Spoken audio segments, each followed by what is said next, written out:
when I turn it on. Hi, everybody. It's the Stratosphere Lounge with your host, Bill Whittle, episode 105, baby.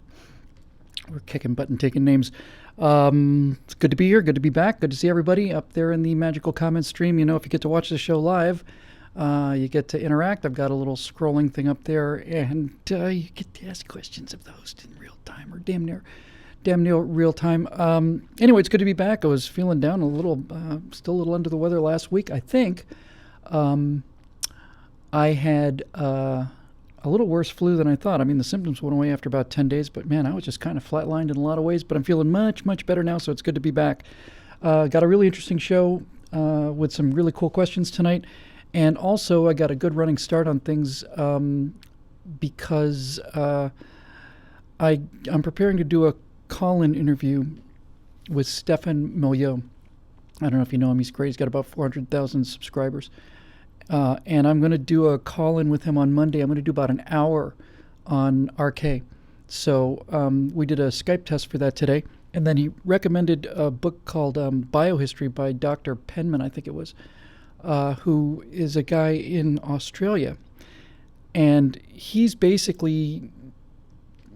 You know, it's not exactly... It meshes beautifully with RK, although he's got his own theories, own letters and formulas and stuff. And I think probably the best way to describe what I just saw of this little bit of biohistory is that, let's just say RK is quantum, and then this guy's theory is more relativity. One works kind of on the small scale, RK in terms of the individuals, what individuals like and don't like, or why they are attracted to certain kinds of philosophies. And then what he seems to be doing, excuse me, because I just ordered his book, I haven't read it yet, but I watched Stefan do an hour with him. And basically what he's talking about is he's trying to, this Australian guy, I think it's Penman, is trying to kind of codify these things in terms of the big picture of civilizational cycles. And I'll spend a little time on this because I think it's really cool. I haven't read the book, but I heard about an hour of it. And I was, I had that same kind of like, whoa, kind of thing I kept getting when I was reading the RK book. What he's basically saying with his biohistory, he's got 3 different values that he's talking about. I thought they were pretty useful too. He's talking about C for CVS, like my pharmacy. C for civilization is a value for civilization. V is a value for vigor, which is basically the intensity of the belief system, the confidence system. And S is for, it's like sustainability, I think. It's basically a longevity kind of thing. I haven't had that chat yet, by the way, but it's coming up on Monday. So here's basically what this Australian researcher was looking at. He was looking into something called epigenetics, which is the ability for certain genes to be selected under certain conditions and so on. And he was talking about a lot of cool things like how scarcity of food in a civilization, which is K-selecting, actually produces like slightly less testosterone. He was talking about testosterone levels in civilization, and that if they're too high, you get this kind of, banditry, you get this kind of sort of relentless raiding and pillaging, and, women are slaves and they're taken off in chains, and, you're broken on the big wheel, and, the highest calling in life is to hear the lamentation of their women as their villages set fire. He says that when you get into some of these situations, the testosterone level comes down, civilization goes up.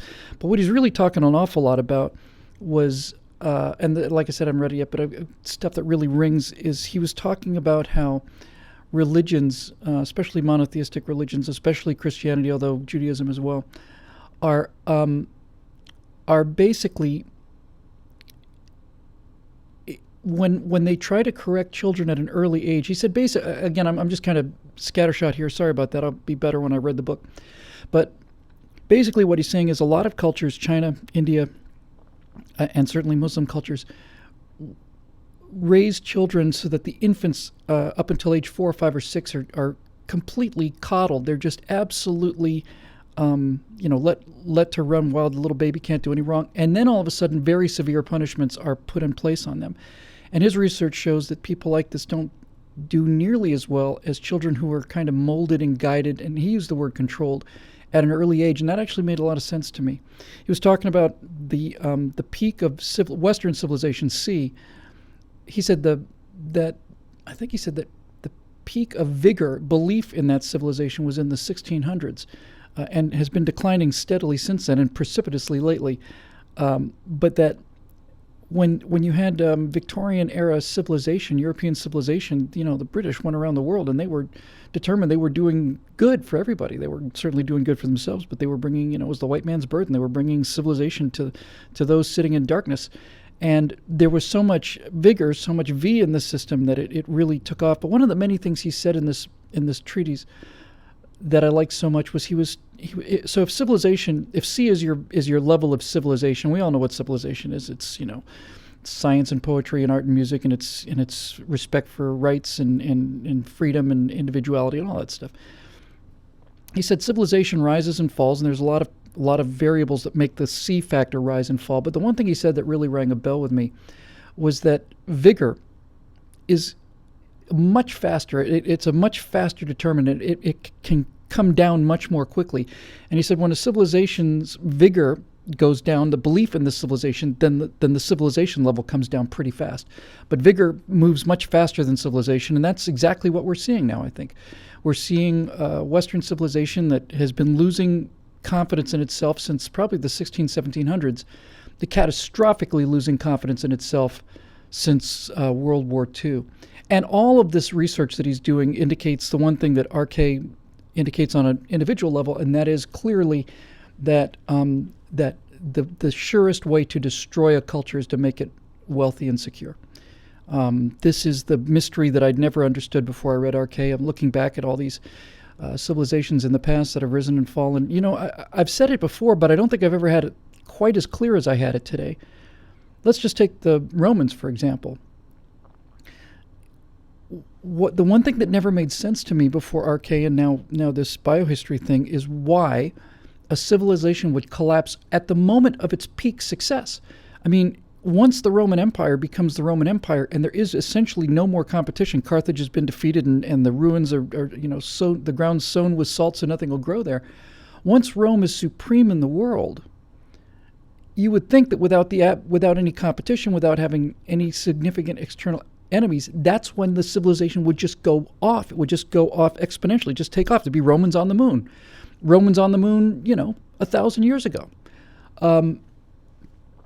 And it doesn't happen that way. And it didn't happen with the Babylonians or the Egyptians or the Greeks or anybody else for that matter.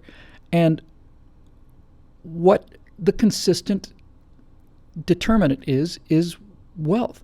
When there's enough wealth, the discipline, and that's a word he used a lot, the discipline necessary to generate wealth starts to disappear, and then it starts to disappear very rapidly. And it can happen in 2 or 3 generations. And again, if you want to come back to the micro on this, it's pretty easy to see it can happen in 2 or 3 generations. Another book that had a profound impact on me is Myth of the Robber Barons, and I've forgotten the guy's name now. He's a professor at Hillhurst College. And what he did was he looked at entrepreneurs, in these 1800s and so on. He talked about market entrepreneurs versus political entrepreneurs, and political entrepreneurs would be people like Fulton, who tried to legislate steamboat routes, and then Commodore Vanderbilt, who basically just said, well, we're going to just compete and we're going to lower prices and we're going to do better. And they looked at railroad tycoons and all this other stuff. But the one thing he did say, it's almost parenthetically, but he took a look at Scranton, Pennsylvania, and a bunch of the big steel concerns there, and he looked at a number of families, and he looked at their history. And what he's found repeatedly is that first generation, let's say it's Andrew Carnegie, right? He gets off the boat from Scotland, he's got $24 in his pocket or something, becomes the richest man in the world. I'm not talking about Carnegie specifically, but a number of families, this is the pattern. You have this one incredibly hardworking, disciplined, bright risk taker. They make Burton Folsom, yeah, he's a great guy. Thank you very much, Northcott Michael. So that first generation guy, like a Carnegie or a Vanderbilt or whatever, make a ton of money by offering tremendous value to the people. You don't get to point a gun at people and steal their money. Carnegie became rich because he made a tremendous amount of steel, and Vanderbilt became rich because he provided incredible low rates and high quality and safety and stuff. So that first generation person, extremely extremely disciplined, hard worker, competitor, big competitor, makes tons of money. The second generation generally maintains the money, and the third generation squanders the money, and they come right back down, and the money goes back out into the society. It's just basically just pissed away in Ferraris and, Ukrainian hookers. And the next thing you know, he's broke, and it's time for somebody else to kind of come along with that. So, all of these things. The nice thing about this is that it all makes sense. It all ties in. It makes intuitive sense. It makes biological sense. It makes historical sense, and I just can't wait to get a hold of this book because, as I said, it's charting, a little larger scale. This idea of a civilization value that goes up and down, and vigor and so on, and child rearing practices. He's talking about the endocrinology of it. He's talking about how, literally he's looking at cortisol levels and looking at, society-wide cortisol levels and testosterone levels and so on. One of the things I've been thinking quite a bit lately as we watch this world of ours just literally coming apart at the seams. I don't have to sugarcoat anything for this crew. But American society, especially if you want to isolate where I'm going with this, let's just take the modern liberal university campus. Let's take Oberlin College or something like that. Is so overly feminized that it's falling apart. Now, a lot of people, a lot of politically correct people, they start huffing. You can see the smoke coming out of their ears. But there's no question that's what it is. There's just too much estrogen there. Now, you can see what a world with too much testosterone looks like because you can just look right at Nazi Germany, and that wasn't a particularly pleasant place to be, but that was 100% masculine values, 100% testosterone, a horrifically over-masculinized society. I think this society is rapidly becoming overly feminine. It is overly feminized, and when you get to the bleeding edge of it, out there in academia, and people like Lena Dunham and that whole crowd, it's simply going to collapse because you can't just do things because they feel good. You can't succeed, and you can't have colleges that don't test students empirically. You just can't. You have no way to measure what people have learned, and they're more and more and more. They're worried less about what they learn and more worried about how they feel about the little that they learned, and all the rest of this stuff. So all I'm talking about is balance. It's not like I don't want to see a overly testosterone-driven, overly masculine society. I don't want to see an overly feminine society. I want one that's in balance. 1960 Mad Men may have been a little more masculinized than we wanted to, but it's a long, long way from Nazi Germany. Somewhere in there is the sweet spot where there's a balance between softness and hardness, a balance between compassion and courage, and a balance between emotional sentimentality and reason, and facing unpleasant facts. And boy, did we ever miss that bus stop? We have gone so far in the other direction. It's just kind of nutty. And all of these symptoms, look, we all know it, right? We know that you can't keep printing money forever. We know that we can't ignore this mass invasion from the south of the border, and now we're going to have 100,000 of these Syrian refugees. And, I saw these guys in the streets of Germany, or Italy, just a couple videos in the last month or two, and I couldn't figure it out at first. I see them, these Muslim mobs would basically rip a parking meter out of the cement, and then they'd use it to just they're bashing the ground with it. I thought, what are these people doing? Are they just determined just to bash where the parking meter used to be? And I realized, no, what they're doing is they're bashing the concrete so they have something to throw. Everywhere they come from, there's, rocks in the streets, because there is no street. There's no paved streets over there, basically. Just rocks everywhere. If you look at Syria, and it's nothing but even the developed parts are ruins. It's just concrete and rebar and badly made crap, and it's just rocks. And these animals don't have anything to throw, so they're basically taking, they're just chipping away the sidewalk and bashing it so they have something they can throw at people. I saw French police cars being run out of these banlieues, these Muslim neighborhoods, and just running away in retreat. And these 20-year-old, 18-year-old, 19-year-old men are screaming Allahu Akbar, and the French police are hightailing it out of there. Kind of like what we see in American cities, like, Baltimore, let's say. So what does that tell you? What signal does that send to these rioters, either over there or over here, all these lawless, savages? What message does that tell them when law enforcement runs away from them? Well, it tells them that they're winning, is what it tells them. It makes them more bold and more violent and more evil and harder to take care of. And so, anyway, I just want to just one thing I've been wanting to talk about a little bit on this whole arcade thing is this idea of, I've been watching, I mean, the whole job I do is to try and keep my finger on the pulse of what's actually happening in the world. So I read a lot, and I go to a lot of news stories. And then on the ones I think are really important, I go to the comment section. I'm very curious to know what people are saying about the news stories, and especially given the nature of it. For example, if you see a story on Hillary Clinton's trustworthiness in the New York Times, and 9 out of 10 comments in the New York Times say we don't believe Hillary Clinton, then you've got a pretty good handle on the fact that she's got a real problem. And I've been watching the stories of this, Muslim invasion of Europe, and Europeans are suddenly terrified. They're terrified, and they got a right to be terrified.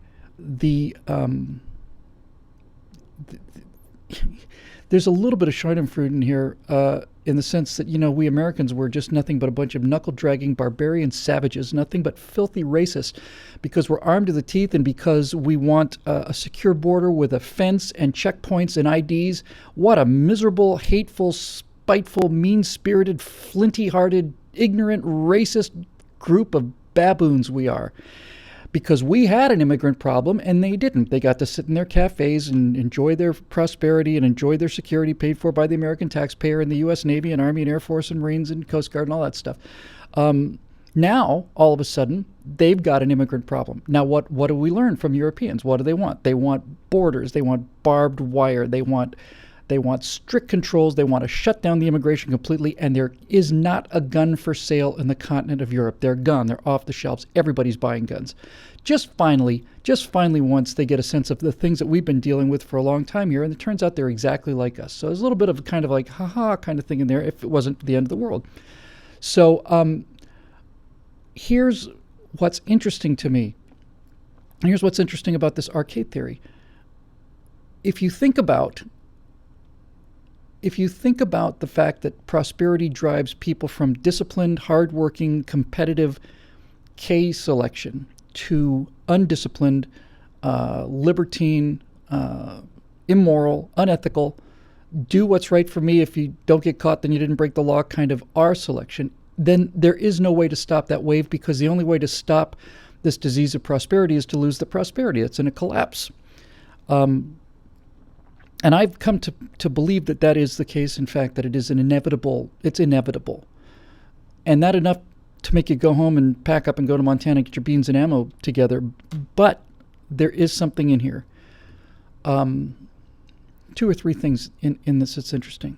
First of all, if you buy this whole premise, and I do because I think there's just masses of evidence, the one thing I find in the comment streams about these immigrant issues now in Europe is that common everyday Europeans are starting to say things like, we need to buy guns and we have to stop this. I've never seen this before. It's an awakening to the threat, because you can no longer ignore the threat. That's one of the things that's an important distinction between R and K, between liberals and conservatives. Conservatives would rather worry now so that we can be safe later, and liberals would rather worry later so they can feel safe now. This threat sensing part of the brain, the amygdala, mine is firing off every day. I've read enough history and I know enough how these threads are connected to be pretty much terrified every day. I'm alarmed. I'm alarmed at what I'm seeing. I'm alarmed at the breakdown of civic society. I'm alarmed at the toxicity of the American inner cities. I'm alarmed that you can't keep printing money forever. I'm alarmed at the weakening of American strength. I'm alarmed at the growing strength of Russia, China. I'm alarmed at this Muslim invasion. I'm alarmed, and I'm supposed to be alarmed. That is not an unusual or a misfiring. These are alarming things. And I would put myself on the leading edge of people whose eyes are looking for these kind of things. But what's interesting is that if there's a bell curve of people like us, the strata loungers out here on the 3 standard deviations to the right of people whose eyes are open, we have a historical background, we know what people are like, we know what happens to civilizations. What's interesting is that bell curve is working its way through the system as these symptoms of this immigration nightmare, this invasion, let's just call it what it is, as the symptoms of these invasions are growing and they become more and more brazen and bold, a bigger piece of that bell curve is starting to get to the point where people are waking up. And you can watch it. You can watch the comments of the Europeans who were the most self-hating, the low on vigor, the no, we don't believe in our civilization, everything is equal and everything, and we probably deserve to die, and blah, blah, blah, blah, blah. Now, this is a complex thing. They don't want that unpleasant realization that things are going to hell, which we have to deal with every day. But because we have the courage to deal with it, we're better equipped to deal with it. The reason liberals put their fingers in the air every time they hear something different is it's physically unpleasant to them to hear an opposing viewpoint. It's physically unpleasant to me too, but I do it. And it's not as unpleasant to me as it is to them because I do it so many times that, my threat level response is now saved for people actually shooting at me or engine failures in single-engine airplanes. That's what gets me motivated now. I don't have to worry about some kid chewing a Pop-Tart in the shape of a pistol. I don't have to panic over that. So what I'm trying to get at is if you take this to be the case, and that liberals are basically avoiding this because they don't want the unpleasantness of, forget about realizing that they're wrong, because they simply can't face the fact that we're heading towards civilizational collapse and potentially a gigantic war for survival. Here's where I'm kind of going with this. For the true believers on the far side of the curve, on the opposite side of the curve for us, they could look out of their windows in their balcony, look down on the street in Oslo or Berlin or Munich or whatever. See, let's take Munich. Let's say you see some blonde German woman being gang raped by a bunch of these Muslim savages down there. And for some people, they would rather ignore that, because to acknowledge it is to admit an even more painful reality than the painful reality of that. Does that make any sense? In other words, what these European progressives are being confronted with now is they're being confronted with this crime wave and this terror that's being introduced by these modern SA savages. And now they have to make a decision. Which one of these do I ignore? If I ignore the rape that's happening right in front of my eyes, the individual act of rape, then I can still pretend that this is just a small group of people and this is a cultural difference and maybe we're dressing a little too provocatively and maybe we ought to look at what we're blah, blah, blah, blah, blah, blah, blah. You can still hang out in your little lifeboat of insulation and not have to face the fact that we're really at war now, that they've been at war with us forever, but we now have to really start thinking about this. And some people will ignore that, and they'll live in their little bubble, and they'll literally close their eyes.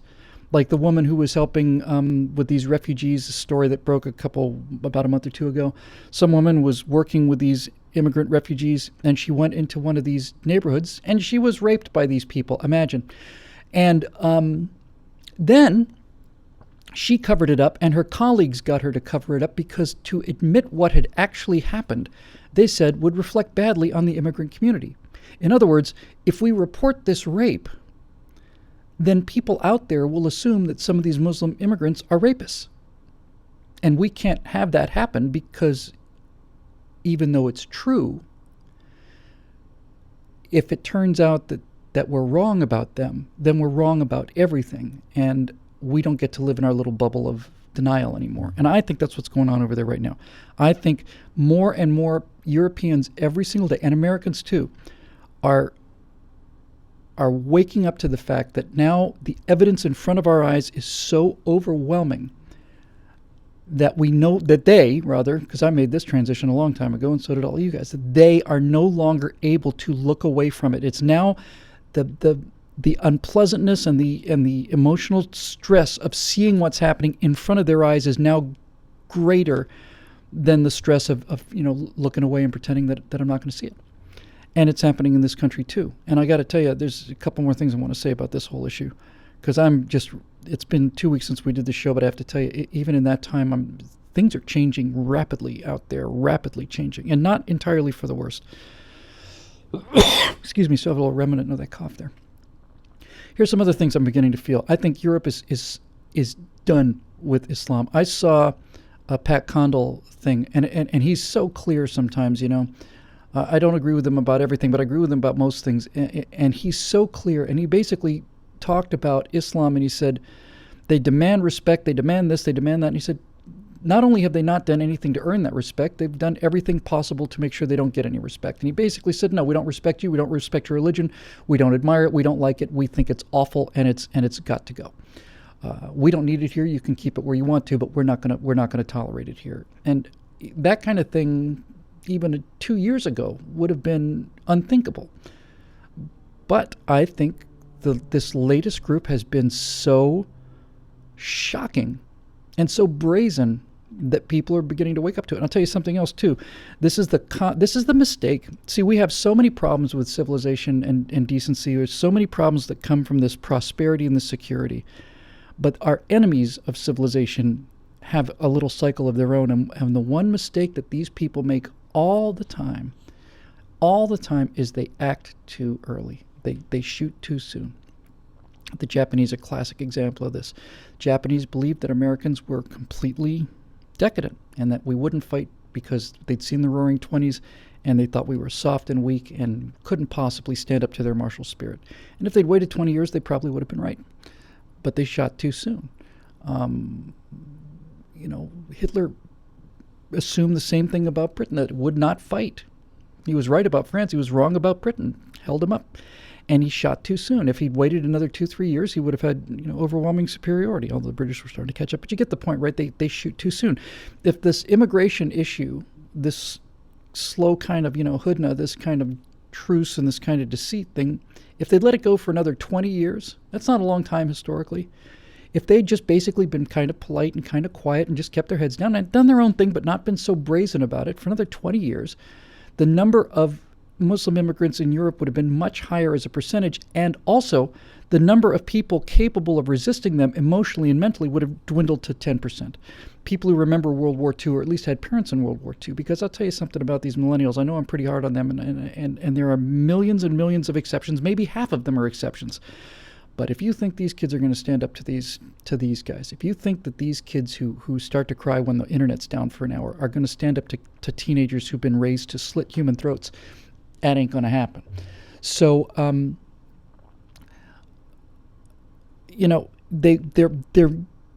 the reason they shoot too soon is they're convinced by looking at progressives that Western civilization is doomed. And if you look at progressives, it is doomed. They know it. We know it. Everybody knows what weakness is. We know what Obama looks like compared to Putin.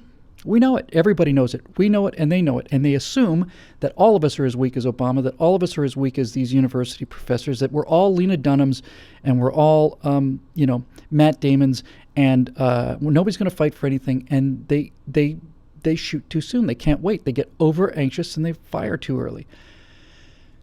And then what happens is those actions cause the society go from R back to K, because now there is in fact a threat. There is not an open field of clover forever with no predators. There's a threat.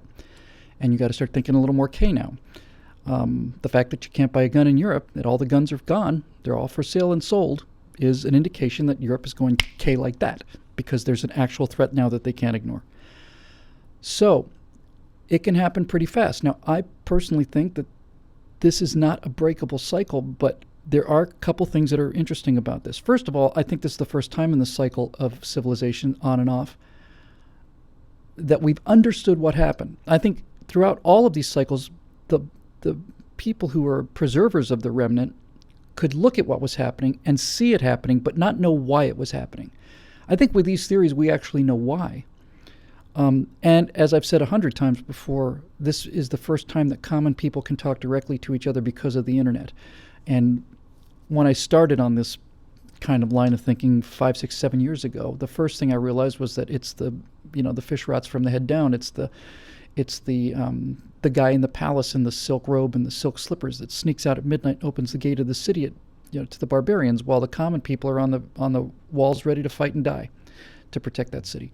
So we don't have to depend on our elites. We look at Barack Obama, Hillary Clinton. We look at these people who want nothing but power, who instead of strengthening the society, want to make the society more dependent on them for their own personal political gain. Same thing with Europe and the European Union, just a bunch of elitists who have basically anesthetized their population in order to get personal political gain. They're opening the doors to these savages in the middle of the night because they have a death wish, but not all of us do. So I guess what I'm trying to say is, if this civilizational collapse is inevitable as more and more people become as less and less people work, fewer and fewer people work, fewer and fewer people compete, fewer and fewer people have discipline, fewer and fewer people are doing the right thing, more and more people every day are getting onto the welfare wagon, and they're on the cheating wagon, and they're on the, I'm not going to be an idiot, if the money's there, I'm going to take it, that kind of thing. Then you're going to have a collapse. And where I am now is, and I think this is pretty much straightforward, if there's going to be a collapse, and I think there is going to be a collapse, then the sooner the collapse happens, the smaller the collapse will be. The longer it's delayed, the bigger and the deeper it will be. And this level of just raw barbarism may in fact be the mini collapse that makes the big collapse delayed or conceivably even avoided. So look, I don't mean to be overly depressing, but I'm going to be anyway, because reality is reality. It has its own rules, and whether we've got a handle on reality or whether we're accurately looking at reality is a question we'll deal with in a little bit.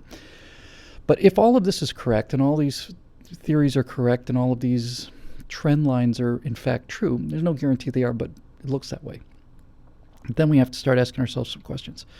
And that is not so much how do we prevent this, because it may be unpreventable.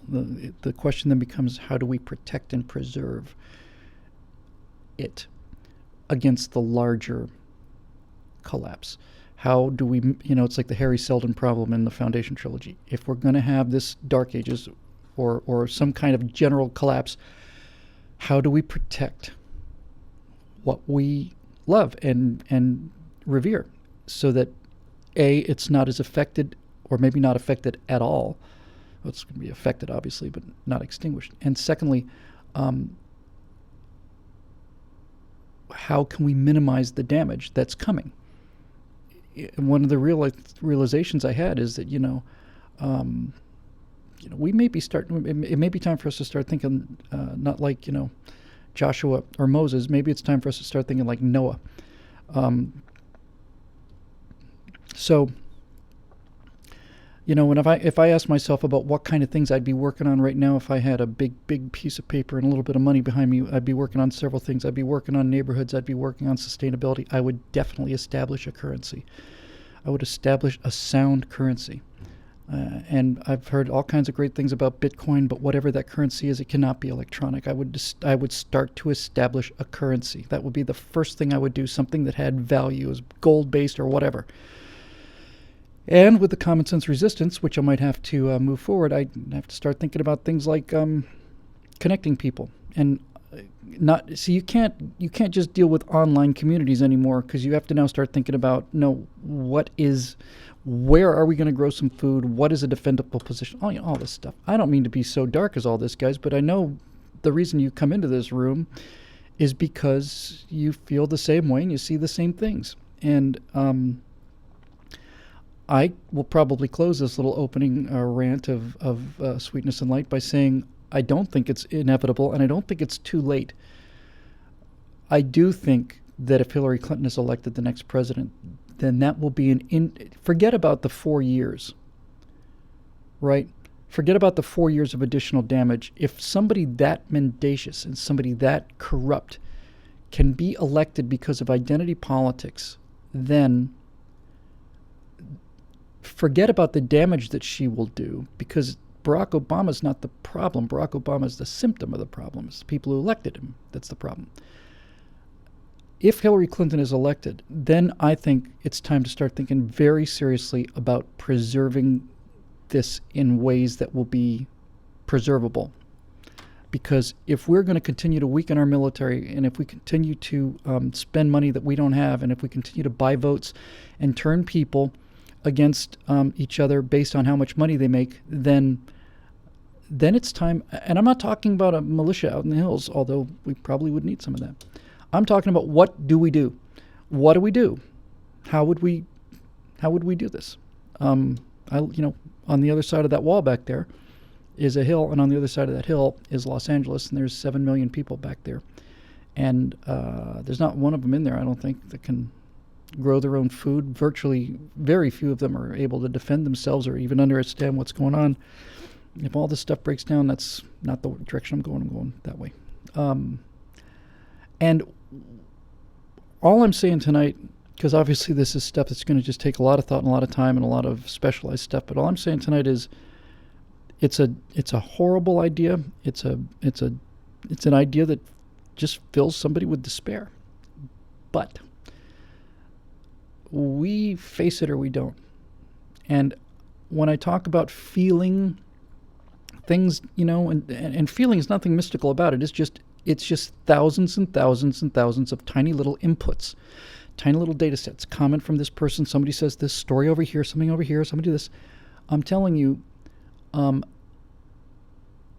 this country is really feeling a level of rage that I've never experienced before, and a level, I can feel it. I can feel that force field of, this is about as much of this crap as we're going to take.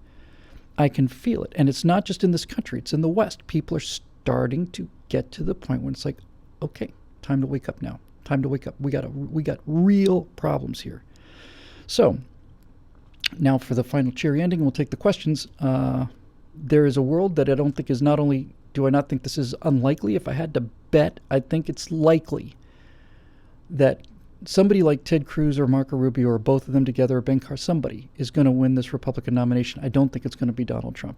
And if it turns out that we get a President Ted Cruz and keep the House and Senate, I've heard Ted speak, and I spent, when I was in Arkansas, I was following his father, and his father stayed for my whole speech. I thought it was very flattering, and we talked about it. I talked about an economy. What is an economy? Not economics, just what is an economy?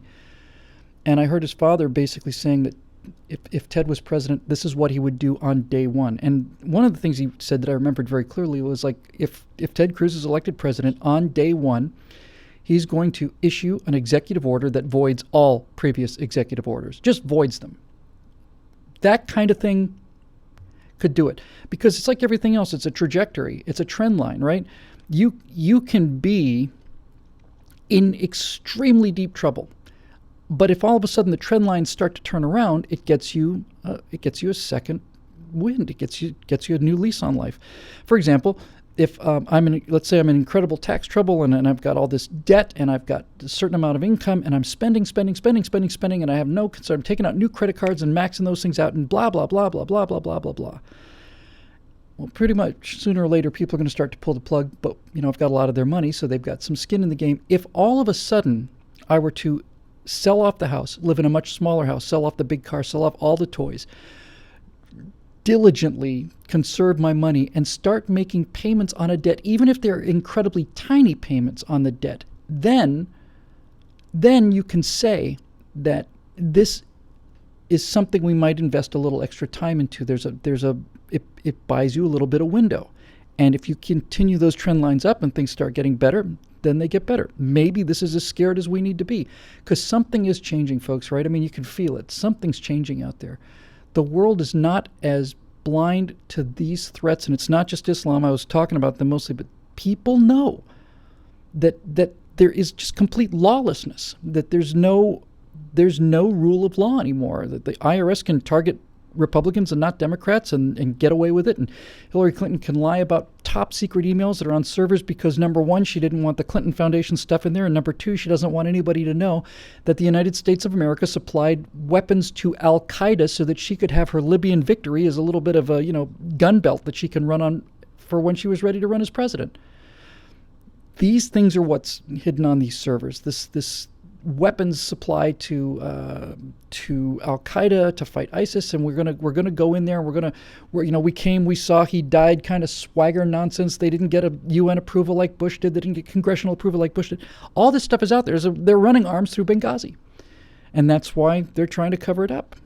If it turns out that you win this election, and a guy like Ted Cruz, I think, is uniquely qualified for this because he understands the Constitution, loves the Constitution, and is from a family that has dealt with these kind of tyrants and lawlessness in Cuba, then things can go that way as fast. So let's get out there and win this election. We got 1 year to do it, and that's basically what I'm going to be doing with the next year. I'm going to be fighting against Hillary Clinton and this crowd as hard as I possibly can, and at the same time, in here, in the Stratosphere Lounge, we're going to be starting to talk about what do we do if it turns out that we can't stop them.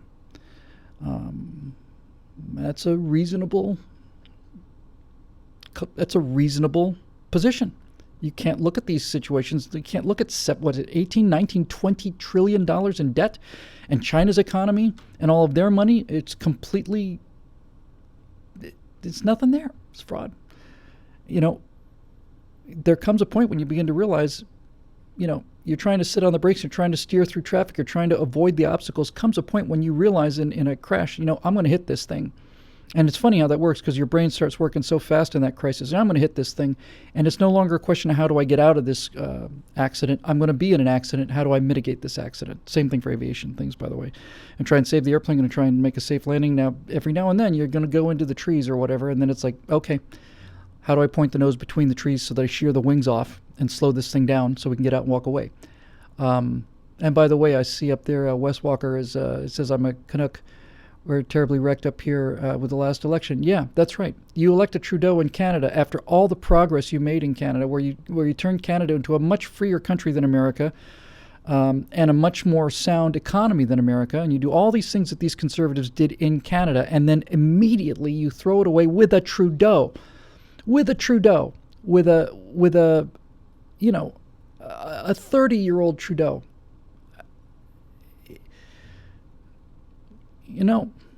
It's not just us. It's them. But I do feel that I really want to I keep saying I'm going to close. I really genuinely, honestly feel that the tide of perception has turned. That more people now are aware that we cannot keep doing this than are not aware. So it just needs somebody to say it. It just needs that emperor's new clothes. It needs somebody to say what's true. And that's what I'm going to keep doing. And hopefully with your support, that's what we'll keep doing. And that's so much for my opening remarks for the day. Excuse me. I'd be happy to post that link with Stefan as soon as we get it. It might be as much as 2 weeks or so. All right, let's get some of these questions down, shall we? Sue Smith says, "Hi, Bill. This is my 5th time asking." Hi, Sue. Guess what? But I'll keep trying unless you tell me to pound sand. No, don't pound sand at all. I'm glad you kept trying. I admire persistence. Anyway, since politics is downstream of culture, is there a reverse underground railroad that exists to help smuggle conservative artists into Hollywood? If so, how can we nominate someone to be a double agent? If not, are you willing to listen to my plan? Thanks. Always willing to listen to any kind of plan that's pro-freedom. Sue, there is a conservative underground in Hollywood. And I was a part of it, and it is, with a few standout exceptions, intimidated and battered and terrified. And I'm just don't want to be that.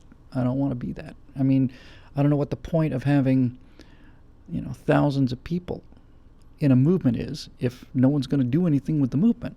The whole idea is to stand up, because if you stand up and announce it, then instead of, 2,000 people, you have 20,000 people. So there is a conservative underground in Hollywood. There's no underground railroad to get people in here, but I would recommend to you, if you're in show business, that this would be the worst place to go, the worst place to be. Because everything out here is unionized, and in order to get a film made in Los Angeles, you have to be able to crack the studio system, which still exists. In other words, if you're here to write a script, You're going to have to write 3 scripts, 4 scripts that are just going to get thrown away before you really understand story structure, and then you got to get past the readers, and you got to get past all the, the people that are doing the, treatments on it, and then you got to deal with the competition, and then you have to hope that some D-bag someplace in some skyscraper is going to try and make your story without adding a talking dog to it, and I just think it's the worst possible place to be. If you're a filmmaker and you're in, Des Moines, I think your chance of getting a feature film made are far better in Des Moines by going to various car dealerships and uncles and friends of the family. I think that's a much better route than coming out here. With that said, we need a storytelling army more than anything in this world. We need a storytelling army, and I would rather tell. If it's going to be told badly, I'd rather not tell it, because when conservatives put out bad movies, it actually hurts worse. It's worse than no movies. I really genuinely believe that. Just an example. I thought Atlas Shrugs could be made into a very compelling movie, but that 3-part thing they did, where you're now talking about captains of industry, and it was just so low budget. It was so low budget that it made the book look ridiculous. And I admire them for trying. God knows I certainly admire them, and putting their money where their mouth is, all that stuff. I completely get it, but it just looked awful. And I think, Susan, Sue, we need to get top quality people out there. And last episode I was talking about starting an academy for young men. I think we ought to be doing a motion picture academy for conservatives and training teachers, not just filmmakers, people who can go out there and teach people, how to do it. And you got to be ruthless. And one thing I'll just say about this is, the one thing I've learned about excellent movie making and storytelling is ruthlessness. You've got anybody can throw away bad. Well, that's not true. Most people don't throw away the bad stuff. Most writers and filmmakers are so enamored with every single precious word that they've written that they don't edit even the bad stuff. Oh, no, that's really great. I love this bit. Yeah, well, it doesn't really help the story. Yeah, but I really like it. Okay, now that's how you ruin a movie. But the ruthlessness I was talking about, and I've told this story on Cheers, and when I was doing spec scripts for Cheers, was that they would not only throw away the stuff that wasn't working, they would throw away stuff that was working if it wasn't firing on all cylinders and advancing the story. That's discipline. And discipline is something we really, really need. My favorite moment one of my favorite moments in film history is in Ed Wood, where Ed Wood plays, the worst director in human history, Ed Wood. Johnny Depp plays Ed Wood, the worst director who ever lived. And he goes into the back of Musso and Frank's one day. He's really depressed, and sitting there is Orson Welles, who's the best director who ever lived.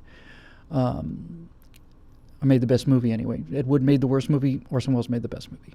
And these two guys both love movies, and they're sitting there talking to each other. I was watching the scene in real time, and I was thinking to myself, in real time, what's the difference between these two guys? They're both filmmakers, both directors, both love making movies. You can tell they're incredibly passionate about it. What is the difference? And I realized that Ed Wood, as his wrestling guy, is carrying this, passed out damsel in his arms. She'll kick the door, and the whole flat will just wobble, and he'll go out of frame, and the DP says, Ed, we got to do it again. And she knocked the door. Oh, nobody will see that. Don't worry. Let's move on. And Orson Welles will take 2 days to light one shot. It's the details. It's the discipline. It's the difference between quality and dreck, is attention to details. I know I've told this before too, but people used to ask me how long it takes to do a firewall post-production. Takes me 4 hours to do it. It takes me 6 hours to do it well, and it takes me 8 hours to do it perfectly. So the answer is 8 hours. Moving on, Cheryl Twomey says, I love this question so much. What if we're wrong? What if identity politics is simply the way humans are supposed to be? What if individualism is self-centered and being part of a collective leads to a sense of belonging? What if looking out for our global brothers is the way it's supposed to go, and patriotism towards one country is an archaic notion? Aren't conservatives inherently selfish bastards who care only for their bank accounts and themselves? Cheryl, that's such a great question, and the reason it's a great question is because I ask myself that question every single day. Every day I ask myself, what if I'm wrong? What if I'm wrong? What if we're wrong? I mean, what if we're fighting a fight that doesn't need to be fought? What if our threat antennas that see the ruin in things like endless spending and open borders, what if we're wrong? What if you could just keep printing money? What if it is in fact an endless field of clover without predators, and we're just archaic anachronisms who really do belong in the dustbin of history? I ask myself, I don't ask it every day, but I ask it frequently, because I do not want to become one of them. I don't want to become a person who's so driven by ideology that I can't see the facts. I can't see what's on the ground. It's another reason why we're so much stronger than them and better than them, by the way. Just better. Fitter is a better word. We're more fit than these progressive douches because we're capable of asking ourselves questions like this. I cannot conceive of them asking that question because, frankly, my experience with progressives is they can't ask whether they're wrong and we're right because they just don't have the faintest idea what we believe. They only believe what they think we believe. That's all we are to them. We're just cartoon images. We're evil boogeymen so they can feel good about themselves. So I can't imagine that they go through this procedure, but I go through it quite a lot. I do ask myself, am I fighting Obamacare for the wrong reason? Is this the future? Just because it's the future doesn't mean it's right. But is this right? Is it correct? Is it good? Is it greater good? Is it good? And then you have to come back to the evidence. And the evidence is you can't print money forever. You can't spend more than you take in forever. Sooner or later, it's going to collapse. There is, in fact, an invasion of the West by Islam, and Russia's pushing back, and China's aggressive, and all of these things which have been kept at bay by our strength and our dedication to spend money on our strength. And the profound professionalism and intelligence and courage of our military has kept these forces at bay for so long that the reason we're in this trouble and the reason everything's going is because we've done such a great job of keeping this threat away from our shores that we don't think there's a threat anymore. But I look at what's happening in the world. I see big threats, and I see economic threats, and I see cultural threats. I see things dissolving. I see the most vicious toxicity in American cities. This is what entitlement and envy and rage and just, there's 13,000 illegal gang members in LA alone, and it's just like, my God. And if these threats are correct, then our response is correct. And if it turns out you can't print wealth, only money, and that by printing money you ruin the economy, then Obamacare is a disaster. It's a disaster because it pulls away choice and raises prices. And it means that when the government decides that you're out of health care, you're out of health care. And you don't get to go someplace else. I don't want to live that way. And I don't think anybody else does either. I saw Seth MacFarlane, that douche. What a giant, absolute jerk that guy is. I saw him doing his thing for Bernie Sanders, talking about maybe a little socialism would be good for us. And then Seth goes, now, I, of course, will continue to go to my expensive doctor in Beverly Hills. And everybody laughs. I just stop right there. It's like, Seth, you either will or you won't. Right? You either will or you won't. If you do go to your expensive doctor in Beverly Hills, then you are asking for an option that's not available to other people, and that's the entire reason you're making the argument in the first place. Or you will not go to your expensive doctor in Beverly Hills because there won't be any expensive doctors in Beverly Hills. It's going to be one or the other. So basically what you're saying is you're lying to yourself if you don't think you're going to end up in a National Health Service clinic, unless you do end up someplace other than a National Health Service clinic, which means that there are, in fact, two parallel systems of healthcare, and one of them is for everybody. No choice, doesn't matter if you work hard, doesn't matter what you pay. One of them is for everybody, and the other one is for you. And when I say you, we know who we mean. You, Sarah Silverman, Matt Damon, Harvey Weinstein, James Cameron. You secretly know that you're going to keep your rich benefits. You just want to feel good about it. You want to lock out everybody else's choices and make them go to clinics, and you're saying we're doing that to pull the bottom up. Nonsense. Don't be absurd. And just to watch this look on his face when he said, no, I'm still going to go to my expensive Beverly Hill doctor. See, I'm joking about it. See how hip I am? You either are or you aren't. And either one of them is a repulsive answer to this question. See, feel the earthquake there? So anyway, that's that. What if I'm wrong? I may be wrong. Here are the reasons I don't think I'm wrong. I just spent an hour almost telling you why I don't think I'm wrong. I wonder how much time Seth MacFarlane and Sarah Silverman ask themselves whether they're wrong or not. Binary Artisan asks, how's the family? In good health? Are they aware of your fame to us? If so, what do they think of it? Are they politically aligned, neutral, or opposed to our shared viewpoints? Thank you, Binary. That's a sweet question. I didn't want to really answer it because it sounds a little vain, talking about my fame to the degree that it exists. But it's a very lovely question, and I suppose I should answer it. I have, it's funny, my dad died in 2002, and I wrote my first essay on the plane back from his internment at Arlington. Interment, not internment. So he didn't get to see any of this. Although on some level, the fact that he decided that he wanted to be interned at Arlington, which shocked us, literally shocked us, all of us, is my indication that somehow he may have known this was something latent in me or something. I don't know. Just kind of funny that his death was the trigger for me to get started on this path, and he didn't get to see any of it. My mom, of course, has seen all this stuff and read the book when it came out in 2005, Silent America, and just kept reading it. It was very flattering, and she's seen the videos and loves them, and she's suffering from Alzheimer's now and dementia. So I think the days of her appreciating things are kind of well behind me. She doesn't recognize me a number of times now. That's just brutal, man. That's a hard thing to deal with. But it's another problem of too much prosperity and too much prosperity. Right? People are outliving their bodies now. They're outliving the chassis. So that leaves my two brothers and sister. I'm the oldest of four. I have a brother, Steve, who's a year younger than me. Steve is a chef down in Fort Lauderdale. He's always been an outdoorsman. I was always kind of the planetarium guy and the first in my class kind of guy, and Steve was always the hunter and the fisherman, and he would be 13, 14. It's funny because both of us, I was probably 14. I'd go out to the Everglades and spend the night out there. We'd go out in the late afternoon with a giant telescope on a trailer. It looked like an artillery piece, and literally in a Volkswagen camper.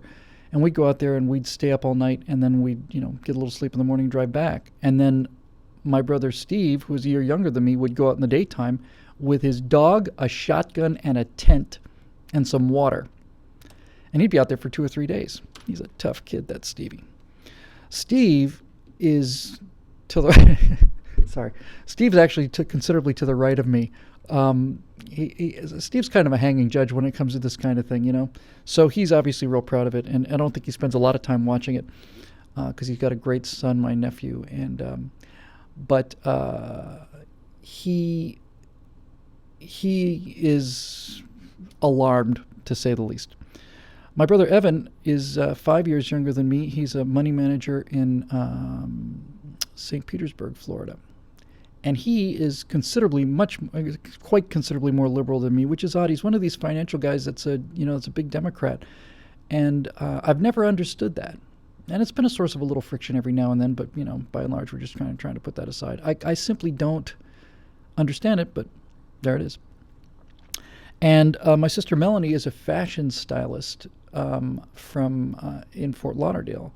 And since she's a fashion stylist and does nothing but move with photographers and models and and all this stuff, she's surrounded by the most liberal, progressive people. But she's very rational, and she's very reasonable. She doesn't like Donald Trump very much, but I don't either. I don't want to say she's reachable because it gives you the impression that she's kind of out there, but she's surrounded by people who are true believers in progressivism, and she's not one of those. And, the stuff I say makes a lot of sense to her. And so it's pretty cool. I had a much bigger problem when I went back to Thanksgiving. I had a extended family. My dad's sister is my Aunt Marty, who died about a year ago. And Marty was just terrific. A woman's just a battleship. She kept the whole family together. And I would go to, Marty was there the day I was born, and I would go to Christmases and Thanksgivings back there in Pennsylvania, in Plymouth Meeting and Phoenixville, in that area. And I used to love those Thanksgivings, and I used to love those Christmases. And the last 2 or 3 or 4 that I've been to, the last 3, not the last 3 years, but the last 2 or 3 that I've been to, the family moved to my cousin's, one of her daughters, and that's kind of where the center of it has been. And the last 3 times I've been there, I go in with my guns in my holsters, and they're strapped in, and I'm not going to say boo. I don't say boo about politics, because those cousins are quite liberal. And what I found it not just with them, I find it all over the place, is that I'll go in there and be determined to see my family and have a great time and not say a word about politics. And they cannot resist. They cannot resist. They start shooting it at about 4:30 in the afternoon, and by the time it's 10:30 or 11 at night, they're just being jerks. And I'll put up with it for 3 years. And then at the end of the 3rd year of this poking, just poking all the time. At the end of the 3rd year, I said to myself, well, now I have a choice going forward. I can do one of 3 things. I can either continue to take it. That's not going to happen. I'm not taking this anymore. I can unsheath my guns and blow holes in these people, and I mean big holes in them. And that would be the end of that, but I would at least go out last man standing, because I will destroy these people with arguments. It's what I do for a living. And as usual, they're just passionately believing in things they don't understand anything about. So that was option 2, just go out in a blaze of glory. And option 3 is just not go back, and that's the one I picked.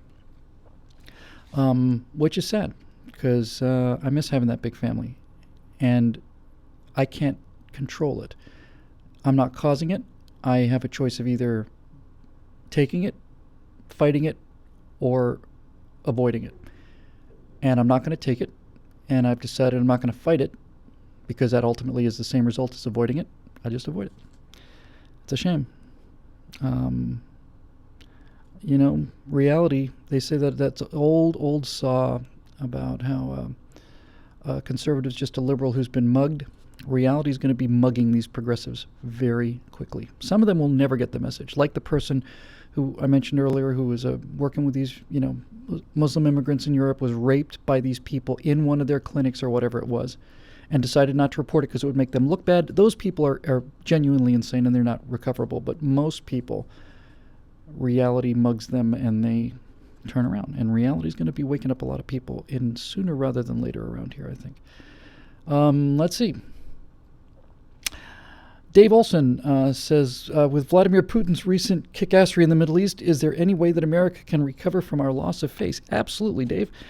That's what Americans do. We recover from our loss of face and our shame. The history of American foreign policy is a series of appalling blunders corrected by remarkable bouts of steadfast heroism, which leads to a kind of stability and a complacency, and the next thing you know, bam, we're in it again. I think the best way to think about American foreign policy, it stung when I heard it, but the more I thought about it, the more I realized it was true, and it's certainly true today, was from, I think the greatest man who ever lived. That's Winston Churchill. He said, you can always depend on Americans to do the right thing after they have exhausted every other alternative. That's us in a nutshell, really, I think, And it's not malicious. It's just, I don't know. When I think about Iraq being won, was it 4 months, 5 months without a single American casualty in the year before handing over power to Barack Obama? And then Obama riding for 2 or 3 years on the war that George Bush won after really making some serious mistakes, but then coming by and seeing the light and getting ahead of all that stuff. To have a war won at that kind of cost in terms of lives lost, and then watch it just be basically pissed away by, I used to think it was by incompetence, but we all know now it's by intent. That the Democrats are the party that runs against winning wars. We won in Vietnam. We won in Vietnam because Vietnam started when the North invaded the South, and when the shooting stopped, the North was back behind the same line they were behind in the beginning, and South Vietnam was a legitimate independent republic. And 2 years later, the Congress decided to pull the security agreement we had with South Vietnam, and the North poked a little bit. Next thing you know, they take it over, and 7 million people off killed because of Democrats. And the same thing with Iraq. was won, was paid for in blood and treasure, and then, well, we ran on it being a catastrophe, so now we'll have to make it a catastrophe, right? That's it. It's really hard to watch.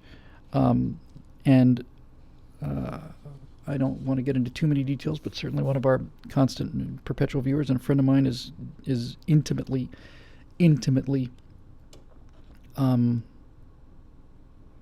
associated with what we're doing over there.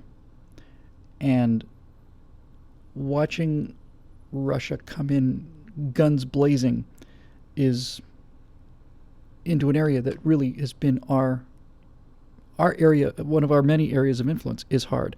And I'll tell you what's even harder.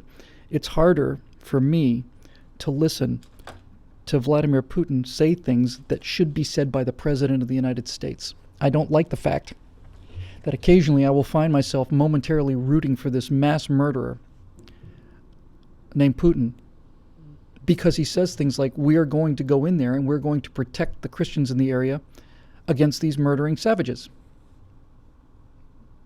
Isn't that our job? Isn't that what we're supposed to be doing? Isn't that the job of the President of the United States? Now I know that, look, Putin's not doing it for that reason. But when Vladimir Putin says, basically, hey, we don't need immigrants. Immigrants need Russia. If they want to come to Russia and live by our laws, that's great. If they don't, they can go back to the hellholes that they came from. Perfectly clear, morally sound, defensive of his own culture, protective is a better word, pride in his civilization. Isn't that what we're supposed to be doing? Instead of the future does not belong to those who insult the Prophet of Islam, says the President of the United States of America at the United Nations. Really? I thought that's what this whole thing was about. I thought the whole purpose of this place was that I'm supposed to be able to say what I want to and think what I want to and say what I want to. And now you're telling me that the future belongs to those people who do not insult the Prophet of Islam. I think the Prophet of Islam is a jackass. What do you think about that, Mr. President? So who does the future belong to? Them? Yeah, we know. We know what side he's on. We know what side he's on. We do. I have this bizarre wish, and it's a fantasy fulfillment. It's wishful thinking. I criticize wishful thinking all the time. This is wishful thinking on my part. Doesn't make it any less fun. I have a wish that when he leaves office, the narcissism of the man, the raw narcissism, when the spotlight moves to the next president and he's out of the spotlight after 8 years of being in the spotlight, my wish fulfillment is that he will come out and say, oh, and by the way, I am a Muslim, have been the whole time. And I was born in Seattle or whatever. And my dad is Frank Marshall Davis. And all the things that we know to be true, he just admits to, just as a final stick, just a final poke in this country that he hates so much. I don't think it's going to happen, but I wish it would. Just because I'd like to see the faces of people. And listen to them basically say, well, what difference does it make if he was a Muslim? Because he is. He is. He grew up in Indonesia. Those were his, they say that your entire ethics system is determined by the time you're 5 or 6 years old. I mean, this guy was in Indonesian Muslim schools at 5, 6 years old and grew up in them. Of course he is. Every time there's a comment, every time when Islam is the culprit, he says nothing. When Christians are being called out, are you a Christian? Yes, shot in the head. When Muslims are standing up screaming Allahu Akbar, shooting people in Paris or shooting people here, nothing. Except occasionally when he's called out, he'll say, well, let's not forget that Christianity has its excesses too. I know what side he's on. And there are sides. So there you go.